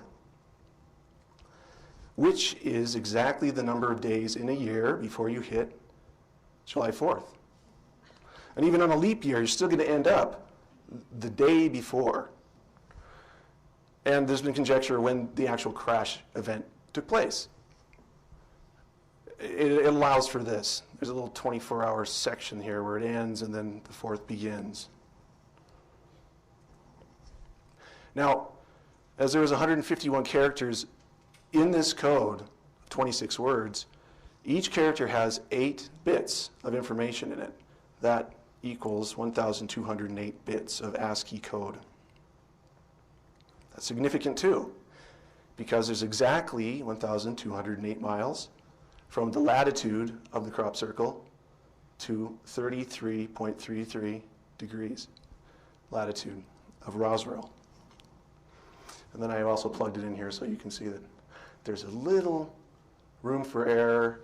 I didn't know exactly the coordinates outside of Winchester, England, and I had a pretty good idea where the crash site is northwest of Roswell. As you can see, it's very, very tight. Now here's a piece de resistance. And as a segue, the Europeans are mostly more open than the American press when they look at this phenomena. We have oftentimes media blackouts for spectacular things like this. I don't think this was ever shown in the year 2000 in any mainstream media in America. But this is all over the place in France and England. They didn't have any bias. But as soon as they found out that this text was in English, they dropped it. But Roswell's in America. And we speak English here primarily, so I can see what's going on. But it's interesting. In my grade school geometry class, I remember something like this. It was because it was the function of pi. It was a geometric representation of the function of pi.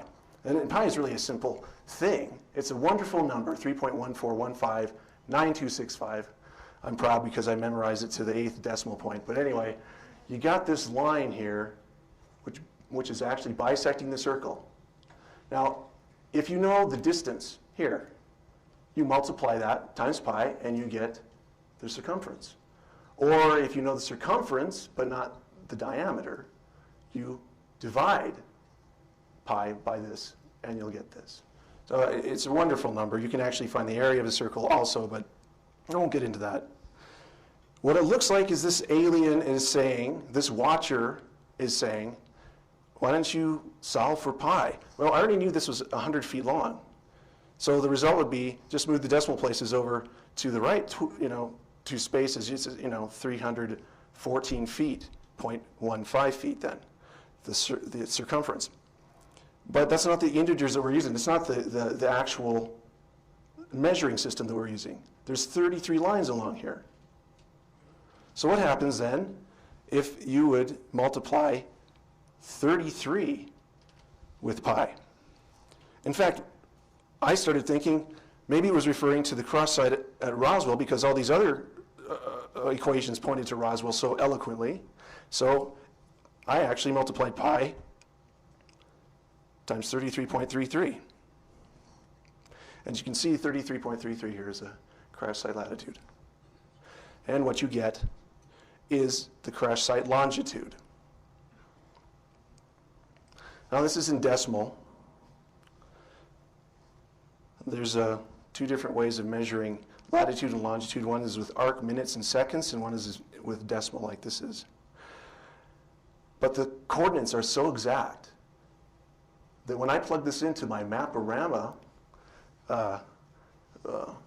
location finder, I actually ended up within a 50-mile radius of almost all the major crash site, at least the legendary areas, the traditional areas of the crash site for the 1947 event. There's the city of Roswell. You are here. In fact, this whole idea of Roswell's latitude dividing into its longitude equaling pi is one of the main reasons why the Roswell event happened in this location. I've heard a lot of conjecture over why the crash ended up here. Accident, our nuclear technology, perhaps our radar station, something that no one really knows because it was top secret and hasn't been released yet. It's all part of a bigger plan. It's a part of a plan to educate mankind. And these guys have been around for a long time, the Watchers. It's so accurate, in fact, that if you are to calculate the latitude and longitude divided into each other, you can actually draw out pi lines, which almost look like aircraft flight paths. And I was very curious about this. I had my brother actually go to his map program and plot these lines, and he ended up getting this configuration. And the reason is 33.33 is through here. If you're measuring in arc seconds, they end at 60 degrees, so you're going to have to jump to do the next calculation. So there's only two lines that are that long. This one represents the digital line. This is a 33.33 line. And this is a map of the traditional crash sites. There have been speculation over which ones are authentic and which ones aren't.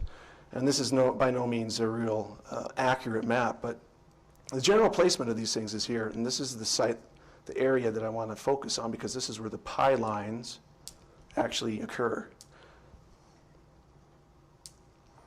In fact, they do occur on the pi lines.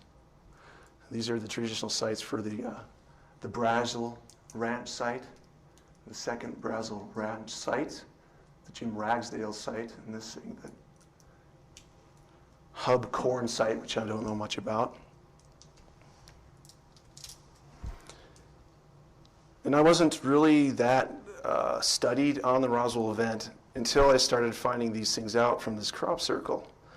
So I looked really quickly at some of Stanton Friedman's work and others, and I found that there was a commanding officer of the Wright-Patterson Air Force Base, not exactly at the time of the Roswell event, but he was working there at that time, and then later he became the commanding officer of the Wright-Patterson Air Force Base.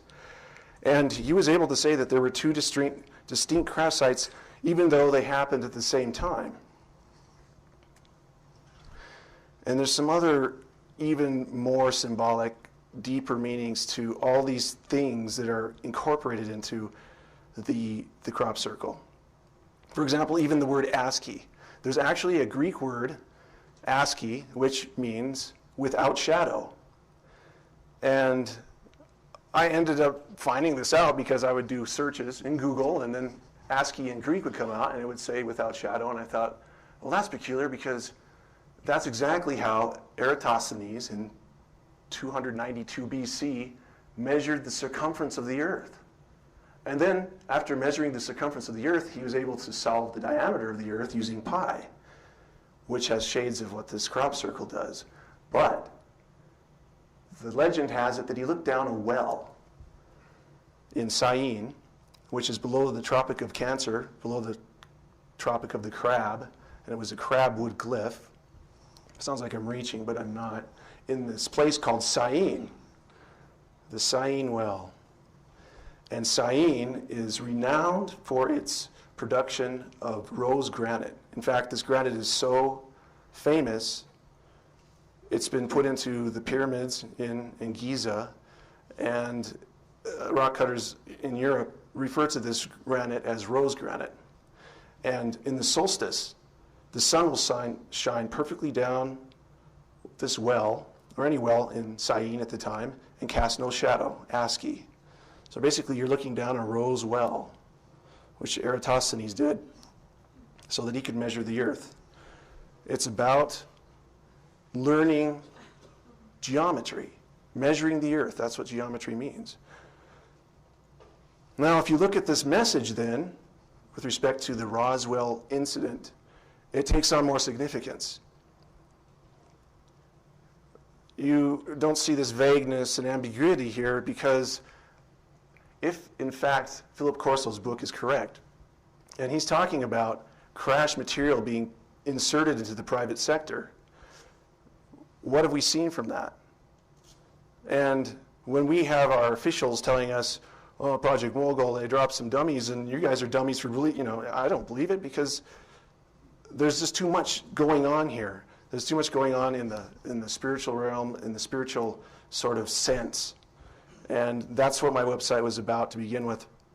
I was talking about how we're not just commanding every step in our lives. Our futures are not designed around our own intentions. Not entirely. There's a hierarchy out there, and they exist, and they are guiding us towards a conclusion. Now, I thought it was interesting. These two symbols represent dimensionless constants. And these are things that Richard Hoagland and Earl Torren had worked out in 1988 when it came to how can you determine if there is some intelligent life on another planet if you find some structures. You won't know what measuring system they're using, but these are independent of measuring systems. They're dimensionless constants. That means that if you're measuring a circle and saying there's 600 degrees in it, not 360 degrees, this will still apply. You'll still be able to find this angle and ratios that he was talking about. If you can actually divide the surface area of this tetrahedron into the surface area of the sphere, you'll get this number. Doesn't have anything to do with how you're measuring a circle. And that number works with any system, like I was demonstrating with 33.33. You'll end up with a number that will make sense regardless. And that is a strange but a very testable connection between Mars, the Cydonia region that Hoagland's done all this work on, and Earl Torren, I might add, and this unexpected information from this crop circle in Winchester, England, and Roswell. The tetrahedral signature of 19.47 and pi. There's also another number that comes up, of course, and this is 33. And if you notice, the Cydonia site is actually at an angle here from the east, from 2 north, at an angle of 33.33. And I got this from Mark Carlotto's site. It was he who had discovered this principle. It is integral to understanding what's going on with the Watchers, what's going on with the crop circle, what's going on with Roswell. This, you go to a site the FBI has for the Freedom of Information Act, and notice the strange occurrence of the number 3 in this memorandum dated 1950, March 29th. It says an investigator for the Air Force stated that 3 so-called flying saucers had been recovered in New Mexico. Right there. This is the crop glyph from Winchester. They were described as being circular in shape with raised centers, exactly like depicted there. They are 50 feet in diameter. Each one was occupied by 3 bodies of human shape, but only 3 feet tall. And then it goes on, and they are speculating about what the suits were for, that these things were wearing it. I started wondering, why does this recur? Why did the bodies have to be 3 feet tall? Why were there 3 of them? Why were the 3 discs recovered? If this is a bona fide document, it's still actually following what this crop circle has suggested. And this leads me to a very fascinating and sometimes difficult to grasp connection between Mars and Earth. But I think you'll see where I'm going with this. This is a 33.33 line, which kind of divides the crash sites that you can actually see here at Roswell. If you're going to go to the east, you'll actually end up at a place that has a signature of 33.33 so strongly on it that it stands out almost independently from any other place on our planet. That's called Sidon. And our journey across to the east, we go to Atlantic here, where Plato had actually said, across from the Pillars of Hercules, Atlantis would have existed right there at 33 and 33. But nothing does right now, unless you can go under the ocean with some radar equipment. You might find something, I don't know. But here, this is a place where you end up, which has some substance to it still. It's ancient Cydonia. It's a counterpart of a place called Cydonia on Mars, where the most convincing artificial structures that have ever been discovered anywhere besides on Earth exist. And the 33.33 line goes perfectly through Sidon, which is the capital city of ancient Cydonia. And it was alternately called Canaan. And the quick explanation for that is Canaan was a son of Ham, who was the son of Noah, but Sidon was the son of Canaan, the first son of Canaan. So you have 3 generations removed from Noah. What's all this about 33 and a third? I thought about it for a while, and I thought, why don't I just come out and say it? Revelation gives a really clear understanding, and Revelation is so maligned when it comes to the secular historian. And even in theology, people stay away from it quite a bit because it's so symbolic. It's hard to look at it with any empiricism, be able to pin anything down and say, well, this is what this means. But I'll throw this out because you can figure out what it means pretty obviously. It's talking about the great red dragon, which the majority of theologians, I'd say 99.5% of them would say, well, it must represent Satan, at least in the Christian paradigm. And his tail draws a third part of the stars of heaven. Well, that's not 33 exactly, but a third of anything, 100% of anything is actually, if you take your calculator out, 33.3333333333. It'll just go all the way to the end of your readout.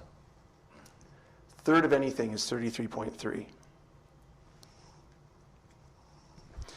And dragon is from the Greek drakine or derkomai, which means to look at, on, describe, perceive, or watch. Notice the very peculiar reptilian look to the eye now that you're actually thinking about it in that framework. Well, here's the story. If we're talking about watchers intersecting with our Earth in some place on the 33rd line here. The most notorious, most famous story of that sort of intervention in antiquity is this idea of the flood epic. What starts the whole problem? In Genesis 6, it talks about how the B'nai HaElohim, the sons of God, had come down to the earth because they saw these women who were human and decided to make wives of them and procreate. Now, there's quite a bit of information out there from antiquity that talks about this event, but the one I like to use the best is from the Book of Enoch. And it says, when the sons of men had multiplied in those days, beautiful and comely daughters were born to them, and the watchers, sons of heaven, saw them and desired them. And they said to one another, come, let us choose for ourselves wives from the daughters of men, and let us beget ourselves children. And they descended unto the peak of Mount Hermon, which is right there in the land of Sidonia, and this is their capital city. And you'll actually notice that there's actually 4 33 nodes here. You have latitude and longitude that are 33 and 33, and these both fall in the ocean in the southern hemisphere. This one falls in the ocean here in the northern hemisphere. The only one that has a mountain anywhere near to it and exactly on the parallel is Mount Hermon. The only one. Well, I'll jump through a huge amount of information and time, but the next thing that happens after these watchers come, they create Nephilim, giants. And Dr. Heiser was talking about this yesterday night, and that is true. The watchers have a distinct place separate from the Nephilim. They're parents, but they don't exist with them. They kind of commune with them, and they did. But the Nephilim, the giants, stayed on the earth, and they corrupted everything. So this is also from the Book of Enoch. Then said the Most High, go to Noah and tell him that a deluge is about to come upon the whole earth. And it is coming to heal the earth which the angels have corrupted, that all the children of men may not perish through all the secret things that the watchers have disclosed. 1 Enoch, section 1, chapter 10. You go check that out. It actually sometimes will use angels of heaven in place of watchers, but it's an Ethiopic, and I don't have the expertise to go back and parse out what exactly it's saying. This is just a translation that has actually used watcher in it, and I've seen it many times because it isn't just in the Book of Enoch, it's in other cultures as well, as they talk about those who watch humanity. Anyway, the flood came. Noah ended up here. He cursed his son Ham, indirectly cursing his first son, Canaan. Canaan migrated to here, the land of Canaan, and his first son was Sidon. And they called this place Sidonia because Canaan is actually, in Hebrew, a derogatory word. It means lowly one. It means dog. In fact, our word canine comes from Canaan, if you check out the etymology far enough back in history. So this is Sidonia, and a lot of Greek historians had a lot to say about this because they inherited their knowledge from this area. Nonnus and Dionysica says, from the beginning of time, people lived there, people of divine progeny, and divine progeny is born of godlike beings, born of heaven. Their age is that of the universe. Well, that's a direct description of what I just said, and Enoch just explains here. This is where it all happened. This is where these angels came down. This is where the watchers came down and started their program of breeding with women, human women. So did they leave a legacy? Is there anything here that's remarkable that might say something about why the Greeks would say this is the oldest place on earth? That Sidon and Sidonia was the actual birthplace of knowledge on our planet? There is. And if you go on the 36 parallel, 36 is a really symbolic number too. It's the actual number of degrees in the edge of a pentagram. Every single little point is 36 degrees. Go to a place called Baalbek. And you'll see something like this. It was only uncovered, towards the first part of the last century, there was detritus and Pleistocene alluvials covering it almost to this halfway mark. Now, Pleistocene alluvials are rock and matter that have been placed there with the agency of water. And you can't be a Pleistocene alluvial unless you're over 13,000 years old. But that's what the geologists actually classify all this overburden here. And you can see there's these little guys standing by this huge block of rock, which is still fixed to the bedrock underneath. It's 72 feet long, 14 feet high, and it weighs an estimated 1,720 tons. Also, you can see the extreme weathering on these little facets here. This is actually a quarry that the thing's in. Here's a more modern picture. Lebanon's very proud of this artifact. They excavated this whole area here, and you can see the extreme weathering on these things.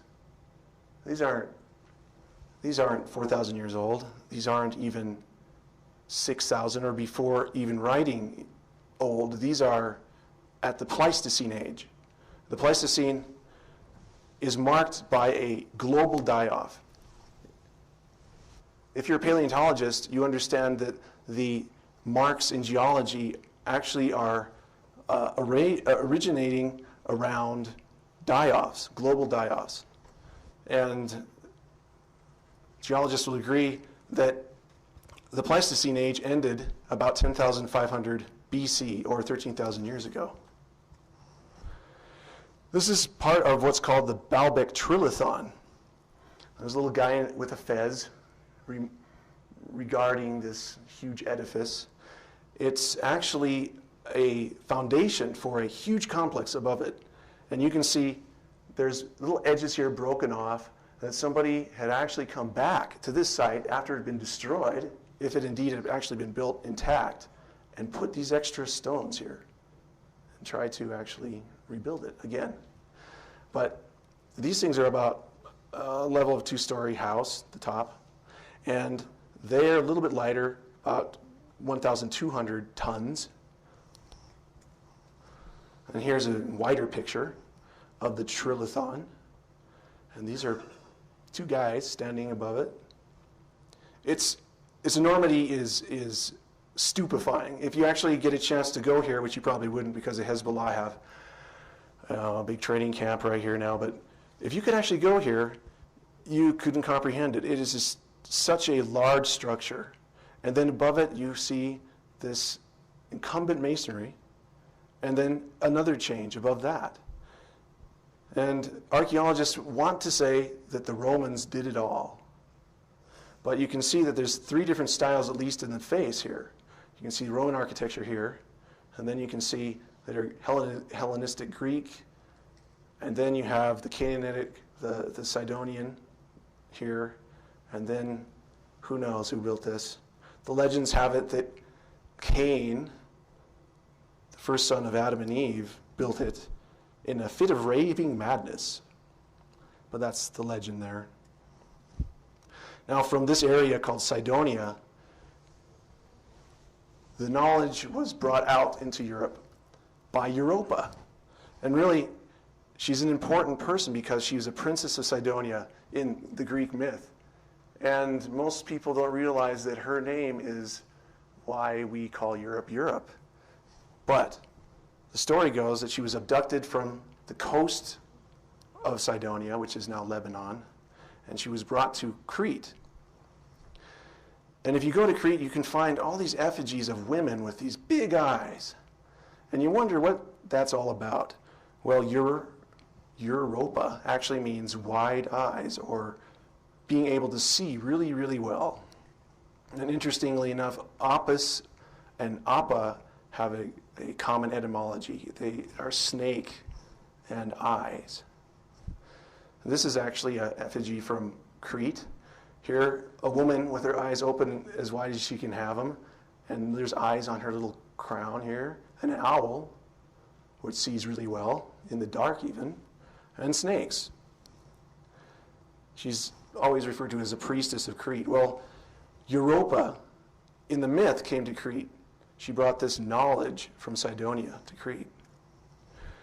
Here, this is a Roman carving of Demeter. Notice the same attitude of the arms and the snakes in the arms. There's definitely some illuminated connections here. And this would be the origin, biblically, the first transfer of heavenly knowledge to a human being by a watcher, which is he, who's also a serpent, interestingly enough. The serpent said to the woman, "You shall surely not die, for God knows in the day that you eat of it, this fruit of knowledge of good and evil, your eyes will be opened," Europa in Greek, "and you will be like God, knowing good and evil." And though Satan was in the guise of a serpent here, being subtle, he is an angel from above, from the heavens. That's a transfer of heavenly knowledge to man on the earth. An amazing coincidence. If you look at all these Renaissance paintings of that actual transfer, you'll notice that there's a commonality between this fruit. And that's because when these were painted, there was no such thing as a golden apple. There was no such cultivar in existence. The only golden apple in existence, which had been understood by the Illuminati, those who knew this understanding of the history of where knowledge came from and where it was going, would always paint it in the same way because it was supposed to be a quince. And a quince has a scientific name, Pyrus Cydonia, the fruit of the heavens. And for all you UFO aficionados, a Zeta Reticuli, a gray, another word for a gray, actually repeating this motif. This is a Greek letter zeta, and in astronomy, the telescope has a reticulum. Now, the reticle is just the crosshairs in your telescope that you sight a star on. It's interesting that the abductees would say, and even channelers would say, well, these grays call themselves Zeta Reticulans. They must come from the Zeta Reticulan system. I submit that they're using this symbology cryptically, inserting these ideas into our subconscious mind, even subconscious culture. We're almost unaware of the fact that these things repeat themselves in a way that's kind of strange to me, because I'm thinking, why would they want to tell us who they are? Because we have a dossier on them. We know what's going on with their past. The world, according to what the Bible says, was destroyed because of their meddling with humanity. Why would they have to continue to use these symbols over and over again? And I submit that it has something to do with the law, the way things work, a hierarchical law. They were made to display things. They're angels. In Hebrew, that's malak. It means to just be a messenger. In Greek, angelos is just messenger. They would give a message from high places to lower places, or go between, from one point to the other. They're designed to do this in this one way, and this one way only. They can't avoid doing the symbolic things that they do any more than we can avoid following the law of gravity. Now, the knowledge of geometry has always been, at least from farthest antiquity, a sacred science. Not just sacred geometry. There's no distinction as you go farther back in time. It's all sacred. And Plato was even able to say that geometry, rightly treated, is the knowledge of the eternal. And why would he say something like that if you just got really smart when you were able to make really good circles and build really straight houses? I don't think it has anything to do with eternity. But it does if you look at it from the idea that it was given from above. And a real good someone studying geometry will understand that. The illuminated fraternities who put such a huge emphasis on geometry understand its origin. That's the major message of geometry to them. And here's how it works. This is how the heavens are even now anchored to the earth. And our first clue is right here in Cydonia, ancient Cydonia, also called Canaan, now called Lebanon, Beirut, a little part of Israel here. It was an actual big place, but it centers around this mountain here, where the first descent of angels came to corrupt mankind with their secret knowledge, according to Enoch. Hermon is called Sirion by the Sidonians. And then if you look at the name Canaan, in Greek, kunon, dog, Canaan, rule. Interesting connection. Latin, caninus, canis, dog, of course. Cana, reed. Canon, law, measurement. It seems like a system of measuring something, a dynamic standard connected to this lowly guy named Canaan. And this is the key. Canis Major, Sirius, the dog star. Now, the reason this is an important star is because in the northern hemisphere, the northern celestial hemisphere, this star is the brightest. There's no other star brighter than this. Now, it's interesting, too, that this symbol here, to the Egyptians, represented Sirius, and especially this little five-pointed kind of starfishing-looking star.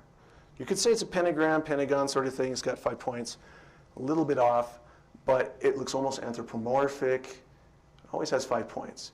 This is Isis. And Diodorus Siculus says, and he's explaining Isis here, I am she who rises in the star that is in the constellation of the dog. Well, that connects this symbol with the idea that this deity that's been renowned as a wisdom deity, as an agrarian teacher, in Egyptian cosmology, a teacher of how to be civilized, of how to do civilization things, how to read, write, make cities, do all the things that you need to do to become civilized. It came from her. Now you go to Mars. And on Cydonia, Mars, and remember Cydonia is just the sun, Sidon is just the son of Canaan. You see the Canaan star again, the biggest edifice ever seen anywhere in this solar system. This thing's almost 2 miles wide. It's about 1,500 feet tall. And you can see the resemblance here, the star of Sirius. And this shows you how far back this pentagram idea goes back as a cuneiform from 3500 BC from Sumer. And another interesting thing about Cydonia on Mars, look where it's located. Prime meridian, 0, where you measure everything from. The standard. Cydonia can be also Canaan. This is where you measure Mars from, at least east and west. And lo and behold, the actual city complex that Hoagland has been talking about for so long, the place where 19.47 seems to show up over and over again, the place that seems to have intelligent design, it's located right on the 0 meridian. Now, how did that happen?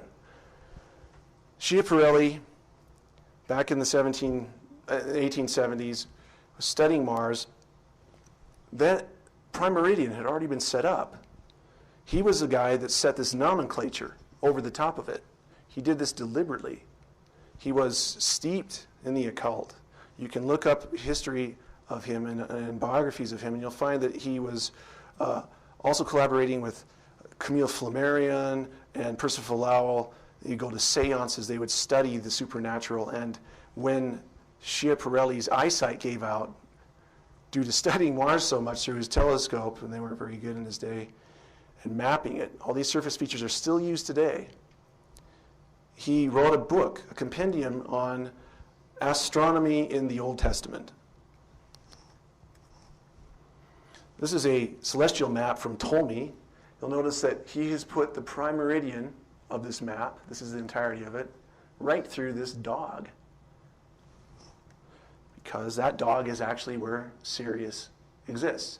He knows where to put the prime meridian of the celestial globe. Astrologers especially will put the prime meridian of the celestial globe at the first degree of Aries, only because of the precession of the equinoxes, and I'll get into that later. It makes way more sense to put it right here where the brightest star is. That's how the ancient mariners understood the heavens to work. And if you look at it a little bit closer, you'll actually realize that out of the zodiac, the 12 symbols that we see on our ecliptic, the only 12 that the sun travels through as it goes, or the earth travels as it goes around the sun, And we sight the sun through, every year, through all these symbols, the 12 signs of the zodiac. Sirius belongs to Gemini. So this is where the prime meridian of the heavens will run. Right through Gemini, right through the twins, and right through Sirius. According to Ptolemy, at least.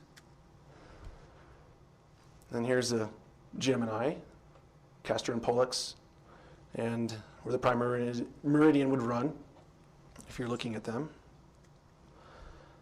And this is something that I find astounding. During the 4th of July, the sun actually rises on that prime meridian. And only on the 4th of July, from only this latitude, 33.33, you can actually have the sun rise to exactly 19.47 degrees, and Sirius will be perfectly on the horizon. Is that why this date is so important?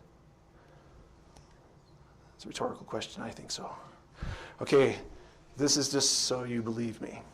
This is a program that I have.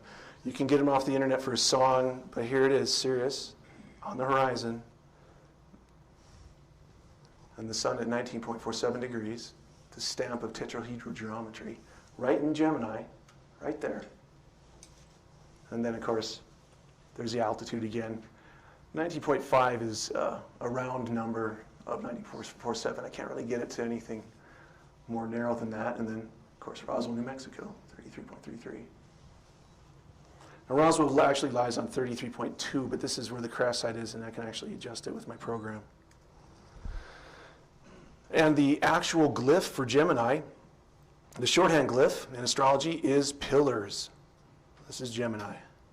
And that is significant because now we actually can find out how the heavens, if the prime meridian of the heavens is where Gemini is, and Sirius, the pillars then connect the heavens to the earth in some way. And the Greeks explain it. In Homer's Odyssey, he says the Atlas, who was a Titan, the magician, knows the depths of all the seas, and he, no other, guards the tall pillars that keep the sky and the earth apart. And he uses the word pillars here, not pillar. Amazingly, the myth goes that Atlas was holding up the sky, and Perseus came and held the head of Medusa up to him because he wouldn't let him pass, and turned him into mountains. And you actually notice that the only Atlas mountains on our planet are perfectly on our 0 meridian. And this is borne out here by some Greek lyric, a fragment from the Etymologicum Magnum. I love saying that. And here it is. This is how the heavens and the earth are connected. This is what the Watchers are trying to tell us. For some very specific reason. The prime meridian, the Atlas Mountains, the mythical Atlas holding the pillars, which are Gemini. Where Sirius is, the brightest star. It's just fairly logical. Brightest star, prime meridian. Where heaven and earth meet, where time and space are measured. Even Albert Magnus, he is highly venerated in Catholic circles, said that all the powers of things below originate in the stars and constellations of the heavens. He's been canonized, actually. He was canonized in like 64 or something, kind of late. And here he's studying something here called the Emerald Tablets of Thoth. This is where this comes from. This is a highly occult sort of study he was doing, but he did it under this idea of science. It's a broad general way of getting away with studying the occult back then. And he says the stars and constellations of the heavens are where these things originate, this power from heaven in some way. And all these powers are poured down into the things below by the first circle of the constellations, like I was talking about, the 12 of the zodiac, where we sight the sun. It's called the ecliptic. All the planets move along here. The sun moves along here. The orbit of the planets then are on this plane. So if you take the constellations then of the signs of the zodiac and lay them according to where the prime meridian will anchor them, here, Castor and Pollux at the twins, the pillars, this is how the rest of them look. This is how they're all arranged on the earth in this metaphorical, symbolic way. And this is a circular view of it. Here again, the pillars, Gemini, the star Sirius down here. The heaven-earth map. And this little ticket you can get if you go to the Royal Astronomy in Greenwich. And it says, I thought significantly, the center of time and space. Well, a being that has mastery over time and space is considered a deity, at least in antiquity. And here you have the prime meridian going through Greenwich here, on through England, and there's a location of that crop circle that I started out with, outside of Winchester. 4,983 miles to Roswell. So if you place Gemini, like the prime meridian of heavens is originating with Sirius, in this manner, you end up with the pillars, Gemini, and the dog in this sort of configuration. And lo and behold, these are exactly the same symbols that show up in Roman cosmology. You have the idea that their founding myth of these twins starting Rome, building Rome. And what they're actually saying here then is this is a religion of the cosmos. This is a religion that was given to them. They're trying to encrypt this information so that it could be understood by those who actually can read the symbols. This is how heaven connects to the earth. But what they're also saying is, these guys are from Mars, because their father was Mars. That connects Mars again in some way with this heavenly knowledge. And here you have Canaan, the canine, and you have the milk of knowledge feeding these guys, the progenitors of Roman culture in myth.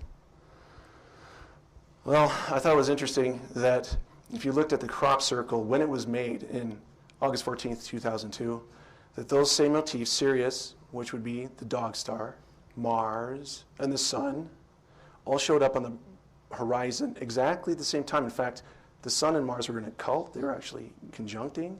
And all these three bodies were rising on the horizon exactly at the same time from the latitude of where this crop circle was made at the time it was made. You might think that these are two coins from Rome, the Capitolian wolf and Romulus and Remus, but they're not. They're separated by almost 1,000 years. This one is from Rome. This one is from Crete. You can see this one guy suckling from a wolf or a dog. But underneath you can see here the word Kidon, a corruption of the name Sidon. Kappa, Iota, Delta. I'll read that. Down here it says Roma. This is from Crete, and the reason it's from Crete is because there's actually a Cydonia on Crete. And right here at the base of Mount Lucia, which is actually the mountain of the wolf. So when Europa was abducted, all this symbolic understanding of how the heavens were measured and the earth were measured and how it's connected to the earth, all that was given here in this mystery religion. That's where we get the idea of gnosis, meaning knowledge. There's gnosis. It all came from here via Europa and then finally up into the Greek culture. Now, in this heaven-earth matching system, this mirror of how heaven and earth are related, when you talk about the constellations anchored over that, this is from Crete's myth of Theseus dispatching the Minotaur. That looks an awful lot like Orion's placement next to Taurus. And that isn't without precedent because Taurus actually does exist in a 30-degree swath over this whole area, starting about Greece here, all over Crete, Cydonia, all the way out to this line. And that also explains why we have so much myth about Romulus and Remus, the twins, and the dog, because there's Rome right there, right on the edge. Rome is on the Tiber. The Tiber in Latin means the divider, and in fact, the Milky Way divides the zodiac in half. 6 on each side, right through there, right at their feet, and goes right up through there. And you have underneath Taurus, the Taurus Mountains in Turkey. I couldn't make this stuff up, it's just... And here you have Hathor, the cow-headed woman. You can also have Apis, the cow-headed man. It's just a version of Orion, this man, and Taurus, commemorating a position under heavens. Here's Virgo. And the point of this is to get the idea that she's usually depicted with wings. She's a heavenly symbol. She's got a branch in one hand and a sheaf of grain in the other. Here's another picture, same sort of configuration with wings. And look where Virgo lives. This is where she's oriented over the earth, in the heavens. Right over America. Perfectly. Right here. If you'd actually look at where the center part of that would be, and she's pointing to it. This is from a grimoire, illuminated, of course. Or she's pointing to her place on the earth. We commemorate this. This is the center of where Virgo would actually be if you looked at the 30-degree swath that she occupies on the earth. Here's our capital, right, wedged between Virginia and Maryland. These aren't names that are coming out of a hat. These are actually commemorating this. There are illuminated folks involved with the placement of this thing. Zonfont, the guy who put this thing together, has demonstrated this sacred geometry, if you want to call it that, through the complex of Washington, D.C. over and over and over again. And look at this. We have our most influence and power in our country, the most powerful country. A lot of people want to argue about ever. I don't think so, but at least now we're pretty powerful, having split the atom and all. This is where we house all our war-making factions. Army, Navy, Air Force, Marines, all in here. And then you look on Mars, the largest artificial structure on Mars, the symbol of the canine star, the Sidonian star, on the planet of the war god. How can you not see the connection? Now, continuing, it gets really in depth about how the ancients have actually commemorated how the heavens are placed over their countries. And here's Virgo over the earth, and there's Mexico, and this is Hydra and Corvus pecking him. This is Mexico. You'd think that there'd be something there that would commemorate this idea, and you have it. It's their national symbol. Of course, they're using indigenous animals here. This is a hawk instead of a crow, and a rattlesnake, which is a reptile that is it's a lot more popular there. But if you actually look at some other things about Mexico, there's actually some very Martian things happening there too. It was said that the Aztec were told to move from an area up here down to this latitude, 19.47, by their war god, Huitzilopochtli. And he said to just set up camp here whenever you see that symbol of a snake in the talons of a hawk on a cactus. And so they searched for that sign until they found it, and it was right here in the middle of a swamp. And so they set to build their new nice city in the middle of this mosquito-infested swamp, and it took a long time. But why? They called themselves the Chichimec, the sons of the dog.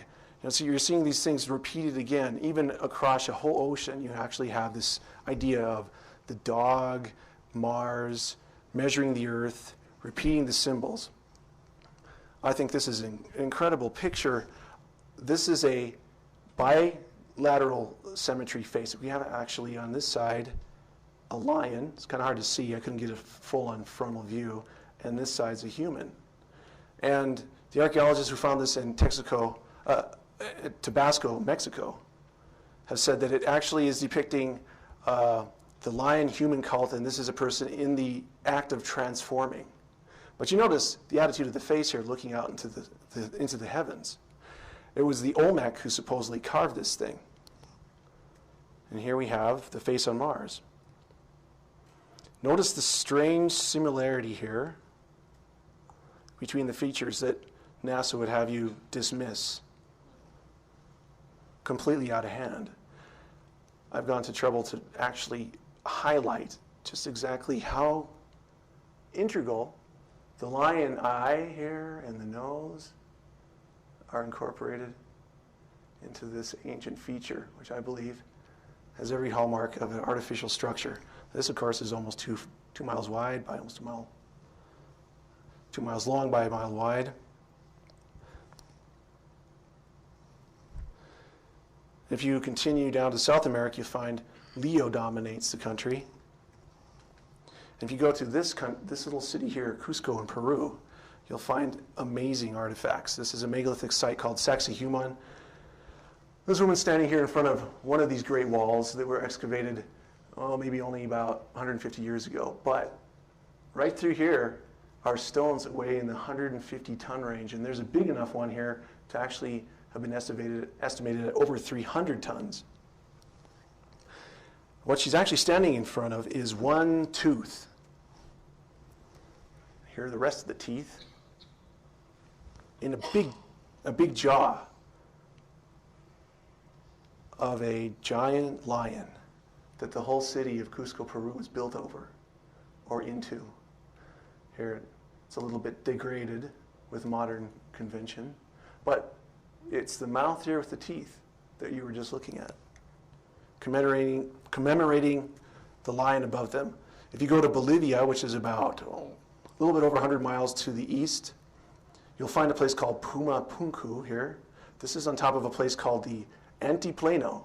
It is the Altiplano. It is actually about 13,000 feet above sea level. That's more than 2 miles high. The archaeologists who look at this thing say it was built in 200 AD, which is pretty difficult to explain when you talk about megaliths here that weigh up to 440 tons that were transported from a 10-mile away quarry. And they're hewn in andesite, which is incredibly hard. And this is supposedly a dock, a port for ships, even though it's at the altitude of 13,000 feet above sea level right now. It's actually 15 miles away from Lake Titicaca, which name means Lion Cliff. Titicaca does.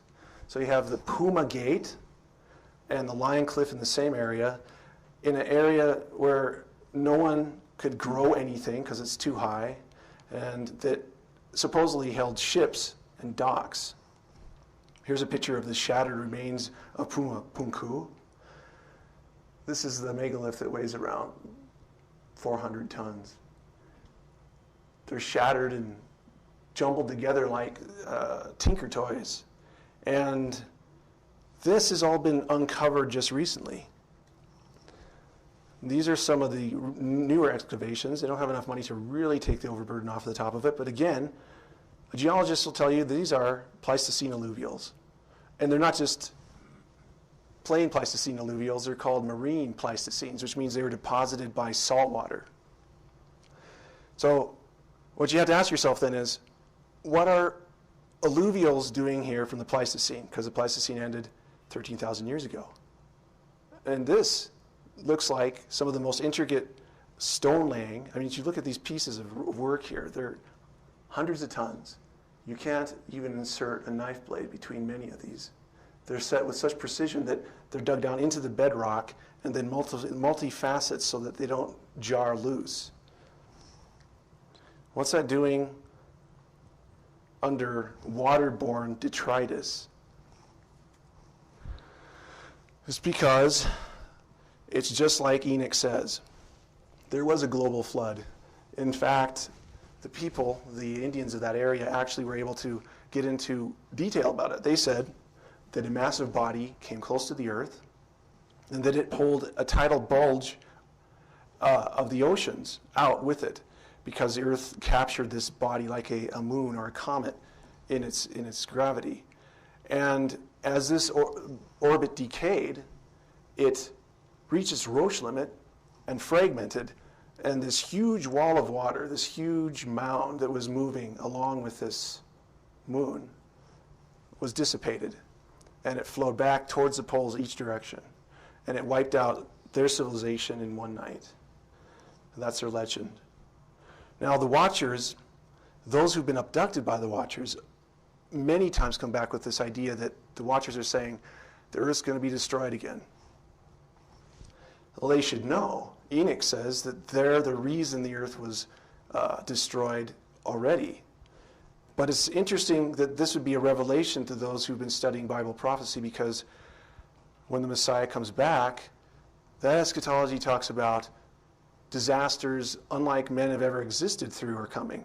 So it's a no-brainer. But the reason they say this is because they want to convey why all this hoopla about connecting the heavens to the earth. Why are they doing this in this way? What they're trying to tell us with the placement of these megalithic sites, they're talking about precession. They're talking about a clock, a cosmic clock, that talks about when the chaos, the destruction, the global decimation will happen again. It's a clock that they're trying to explain to us. They not only have to show us the clock, they have to explain how it works.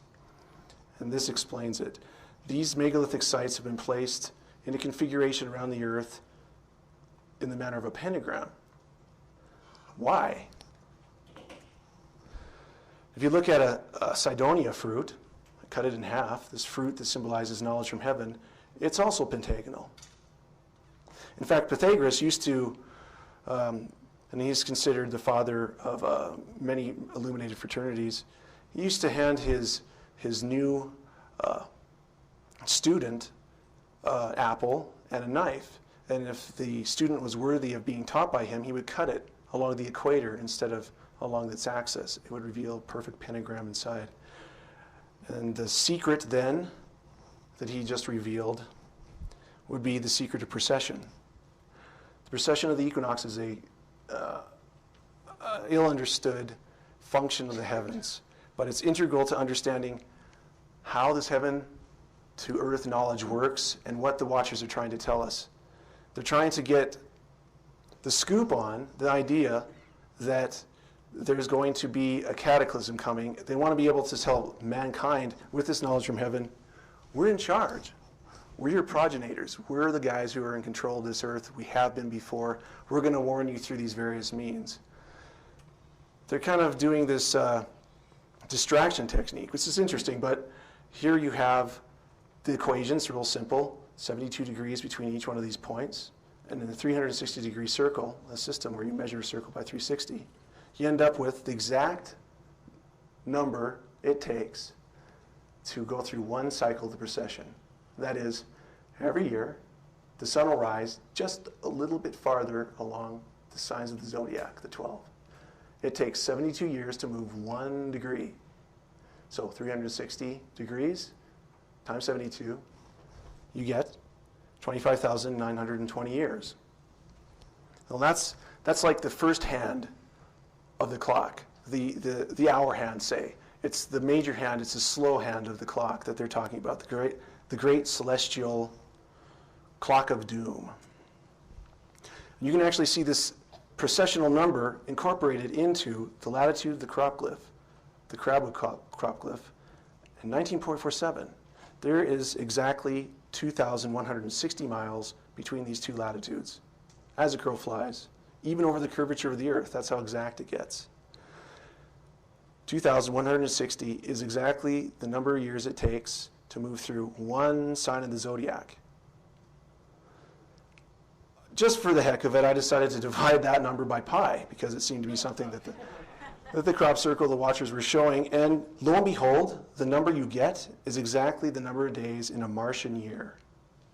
This is connected to the Earth, though. We're talking about how many solar days in the Earth it would take to equal a Martian year.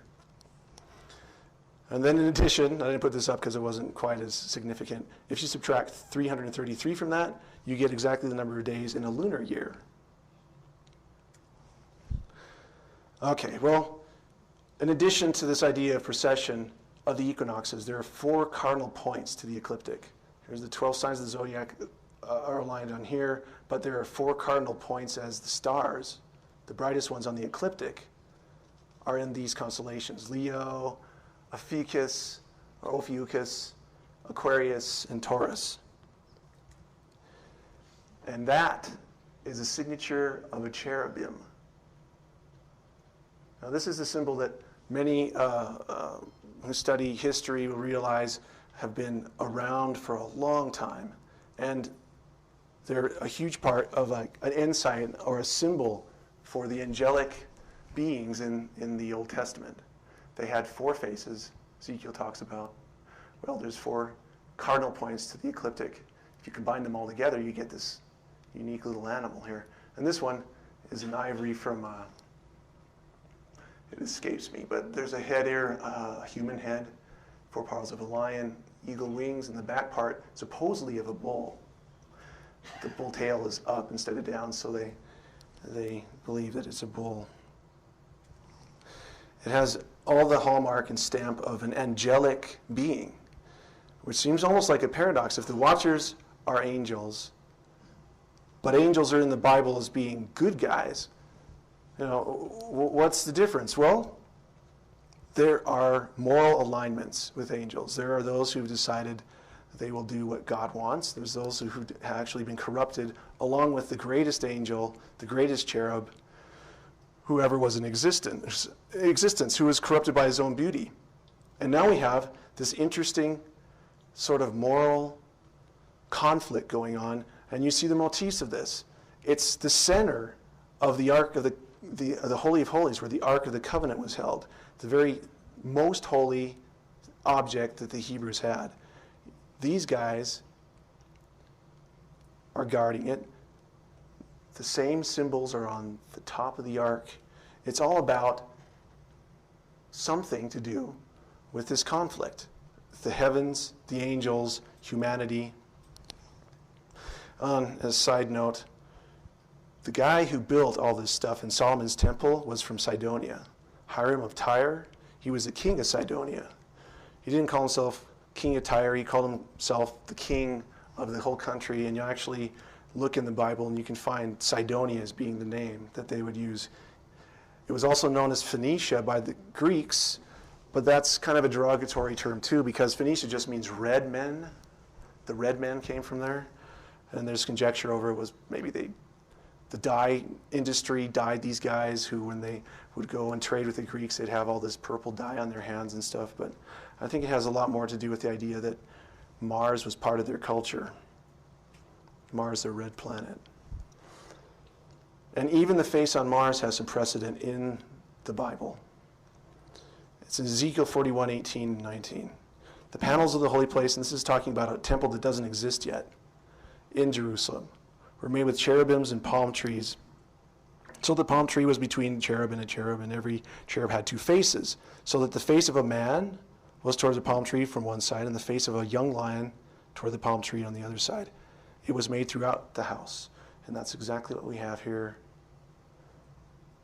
According to the research that Hogan's been doing, and according to this precedent that's been set out, defining cherubs, defining what's going on Mars, Hogan told me that it was a very strange thing I had, this idea that there's angelic civilizations somewhere, or that they existed, that they'd ever manipulate anything into a structure. But the Bible actually says that's exactly what they did. In fact, they taught men civilization. They were the ones that caused humanity to build their greatest edifices. That's just basic. Now this would be the second part of the great cosmological clock, the great the great clock of doom in the heavens. This word in Hebrew, Leviathan. This is a talisman from Eliphas Levi. He's obviously illuminated, but this word is Hebrew and actually exists in the Old Testament, and he has it circumscribing a pentagram. So you have the symbol here of the procession, because that's what this symbol is, a cryptic thing of, and this outside of it, there's an addition to it. Leviathan here, he has resolved a little bit clearer with a snake eating its tail. And the reason he's done that is because Leviathan in Hebrew actually means a serpent that's joined together. You can see serpents joined together. In antiquity, a lot of esoteric sort of occult lore. This is actually a New Year's card, so it's associated with the turnover of the new year. You can see here in Hebrew, Leviathan, Happy New Year. Always a serpent or a fish eating its tail. It's a big part of the clock in the heavens because this is the Milky Way. And it's orientated this way around the ecliptic. So this would be the star, the major hand of this clock. And this will be the lesser hand, which will resolve the hour with a greater clarity. And here it is. This is Leviathan.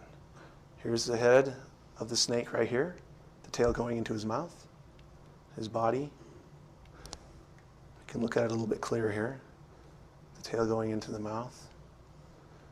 And this actually is galactic central point. This is how you read the clock of doom. The cardinal points of the heavens where the cherubim occupy, the sign, they don't actually occupy it, but the symbol of them are here. The lion, the bull, the Aquarius, the man, and Ophiuchus right here. Right before you hit these cardinal points, you'll actually be able to bisect the whole zodiac twice. And one point here cuts it in half along where the Milky Way is. So you notice, if you have the precession actually taking 25,920 years to go once around, quarterly, when it hits these cherubim points, these cardinal points, it takes 6,480 years. That's just quartering up to the precessional year. What happens then is that when these signs are aligned to either the equinoxes or the solstices of our year, then we hit what's called the end or the beginning of an aeon. The Greeks actually had a time for the aeon. The aeon to us sounds like a ethereal long stretch of time, but the aeon to the Greeks was actually this amount of time, 6,480 years. So you can move through here to here. When that happens, and you're actually on a solstice or an equinox, you know, you get up in the morning, the sun's rising right here between Pisces and Aquarius, you know there's something big is going to happen. And in fact, that's exactly what's happening now. This is what it looks like. If you get up on December 21st, winter solstice, the sun will rise right there in the mouth of this Leviathan, also called an Ouroboros. Rise right in the center of galactic central point. Crosses right through here. This is the ecliptic. All the planets cross right through this most holy site of the heavens, according to the ancients. And you can see here, this is Sagittarius pointing right to the mouth here. Right before you get to where the proper symbol of Ophiuchus, the serpent holder, would be here. The Greeks would call this actual configuration a syntelia, which means the dividing point. Now, this maps out the dividing points. We're presently in one. They last for around, 200 years. I just picked 2012 because it seems to be a popular time for doomsayers and people who read the Aztec calendar. But if you count back from here, you actually start at the birth of history, 6,480 years, jump back again, the Pleistocene, where all these sites, these megalithic sites, seem to have been destroyed by water, which fits perfectly into the idea of Noah's epic, the flood epic right here. Go back again, 6,480 years, glaciers at a maximum, sea levels below 400 feet lower than present. And then you go back before that, another 6,480 years, at the beginning of this whole precessional cycle, which will end there or thereabouts, because like I said, it's around 200 years while this sign is being displayed. You see that all humanoids, at least in paleontology, all Homo sapiens died out and the last glacial period began. So this guy, this symbol, Sagittarius, is actually pointing his arrow at galactic central point. He points at the arrow where Leviathan connects. And if you don't know what Leviathan was, you wouldn't think that was so significant, but actually knowing where the tail goes into the mouth of this thing, at galactic central point, it's very significant to have this arrow pointing right at it. And those in antiquity who knew things actually realized that about Sagittarius. This comes from an actual tapestry in France made about 1500s.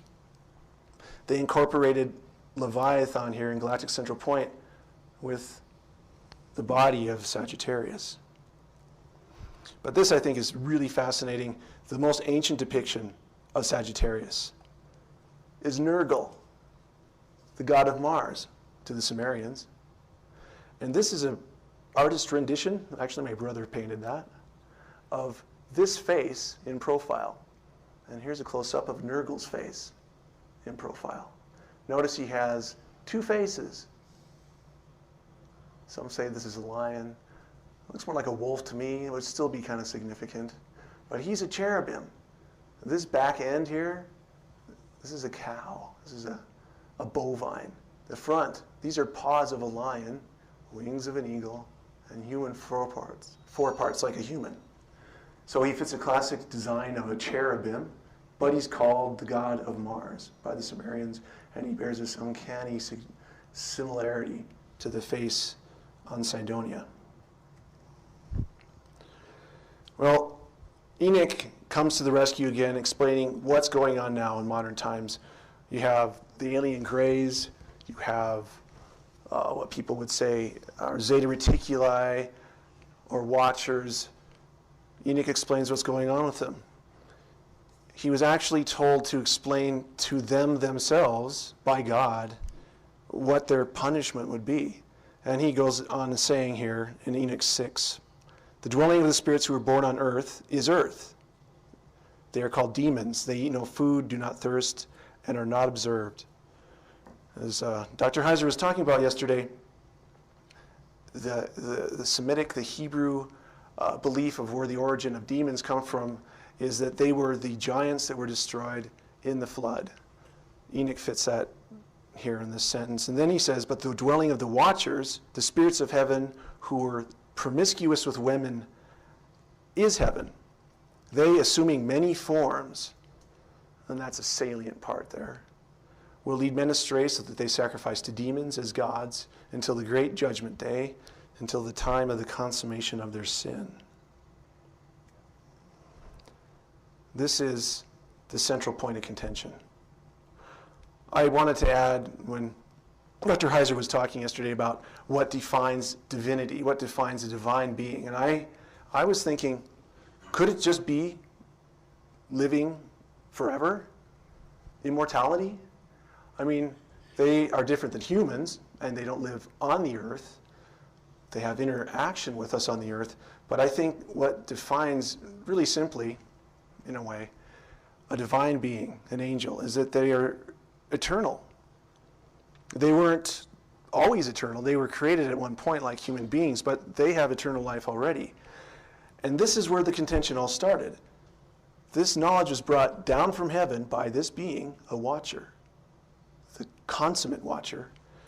This fruit, well, I'm showing, has this connection to Mars through symbology, through occult literature, through history, the Cydonia fruit, symbolizing knowledge from heaven. Incrementally showing us more and more on how to become civilized, how to somehow overtake this curse of being prevented from ever living forever. And then you have, and I use the same phraseology here, I actually picked this because the words were actually the same. There's the tree of life, I guess, metaphorically. I mean, I don't have access to this literal tree back in Genesis in the Garden of Eden. But I do have access to understanding this. And metaphorically, I understand this connection. I'm understanding what this is trying to tell me about if I gather more knowledge, if I have more gnosis, someday maybe I'll be able to breach that point between mortality and immortality. I think that's what the contentious point is. I think that's the thing that divides and actually defines what the argument is between the angels who've rebelled and the angels who haven't. What's going on with mankind here right now. This could be metaphorically the tree of life because I can actually take part with this. I can actually go to this. And that's a promise that I've been given as a Christian, that I'll live forever because I trusted what God himself did on this cross, paying for all my sin, all my imperfection. And I think this one sentence says it most clearly. I think this one sentence, and it comes out of the New Testament, but I think it clears up exactly what's going on between angels, the angelic realm, the rebellious angelic realm, and humanity. As it says, through the church, the manifold wisdom of God might be made known to the principalities and powers in the heavenly places, according to the eternal purposes which he purposed in the Messiah, Jesus our Lord. This is a display for them. With this information, no one can actually say, well, the Bible discounts beings in outer space. What this is actually saying is, what's happening on earth is for their benefit. It's showing them something. It's not all human-centric. It's actually a demonstration on this one planet of something so phenomenal that you could expect a lot of watchers from heavenly realms. Well, thank you very much for your time. I don't know how long I went over, but if there's any questions, we can put them down on the card. Thank you. We can put them down on the card, and then we'll try to address them during the question and answer session, I think, on Monday. Thanks.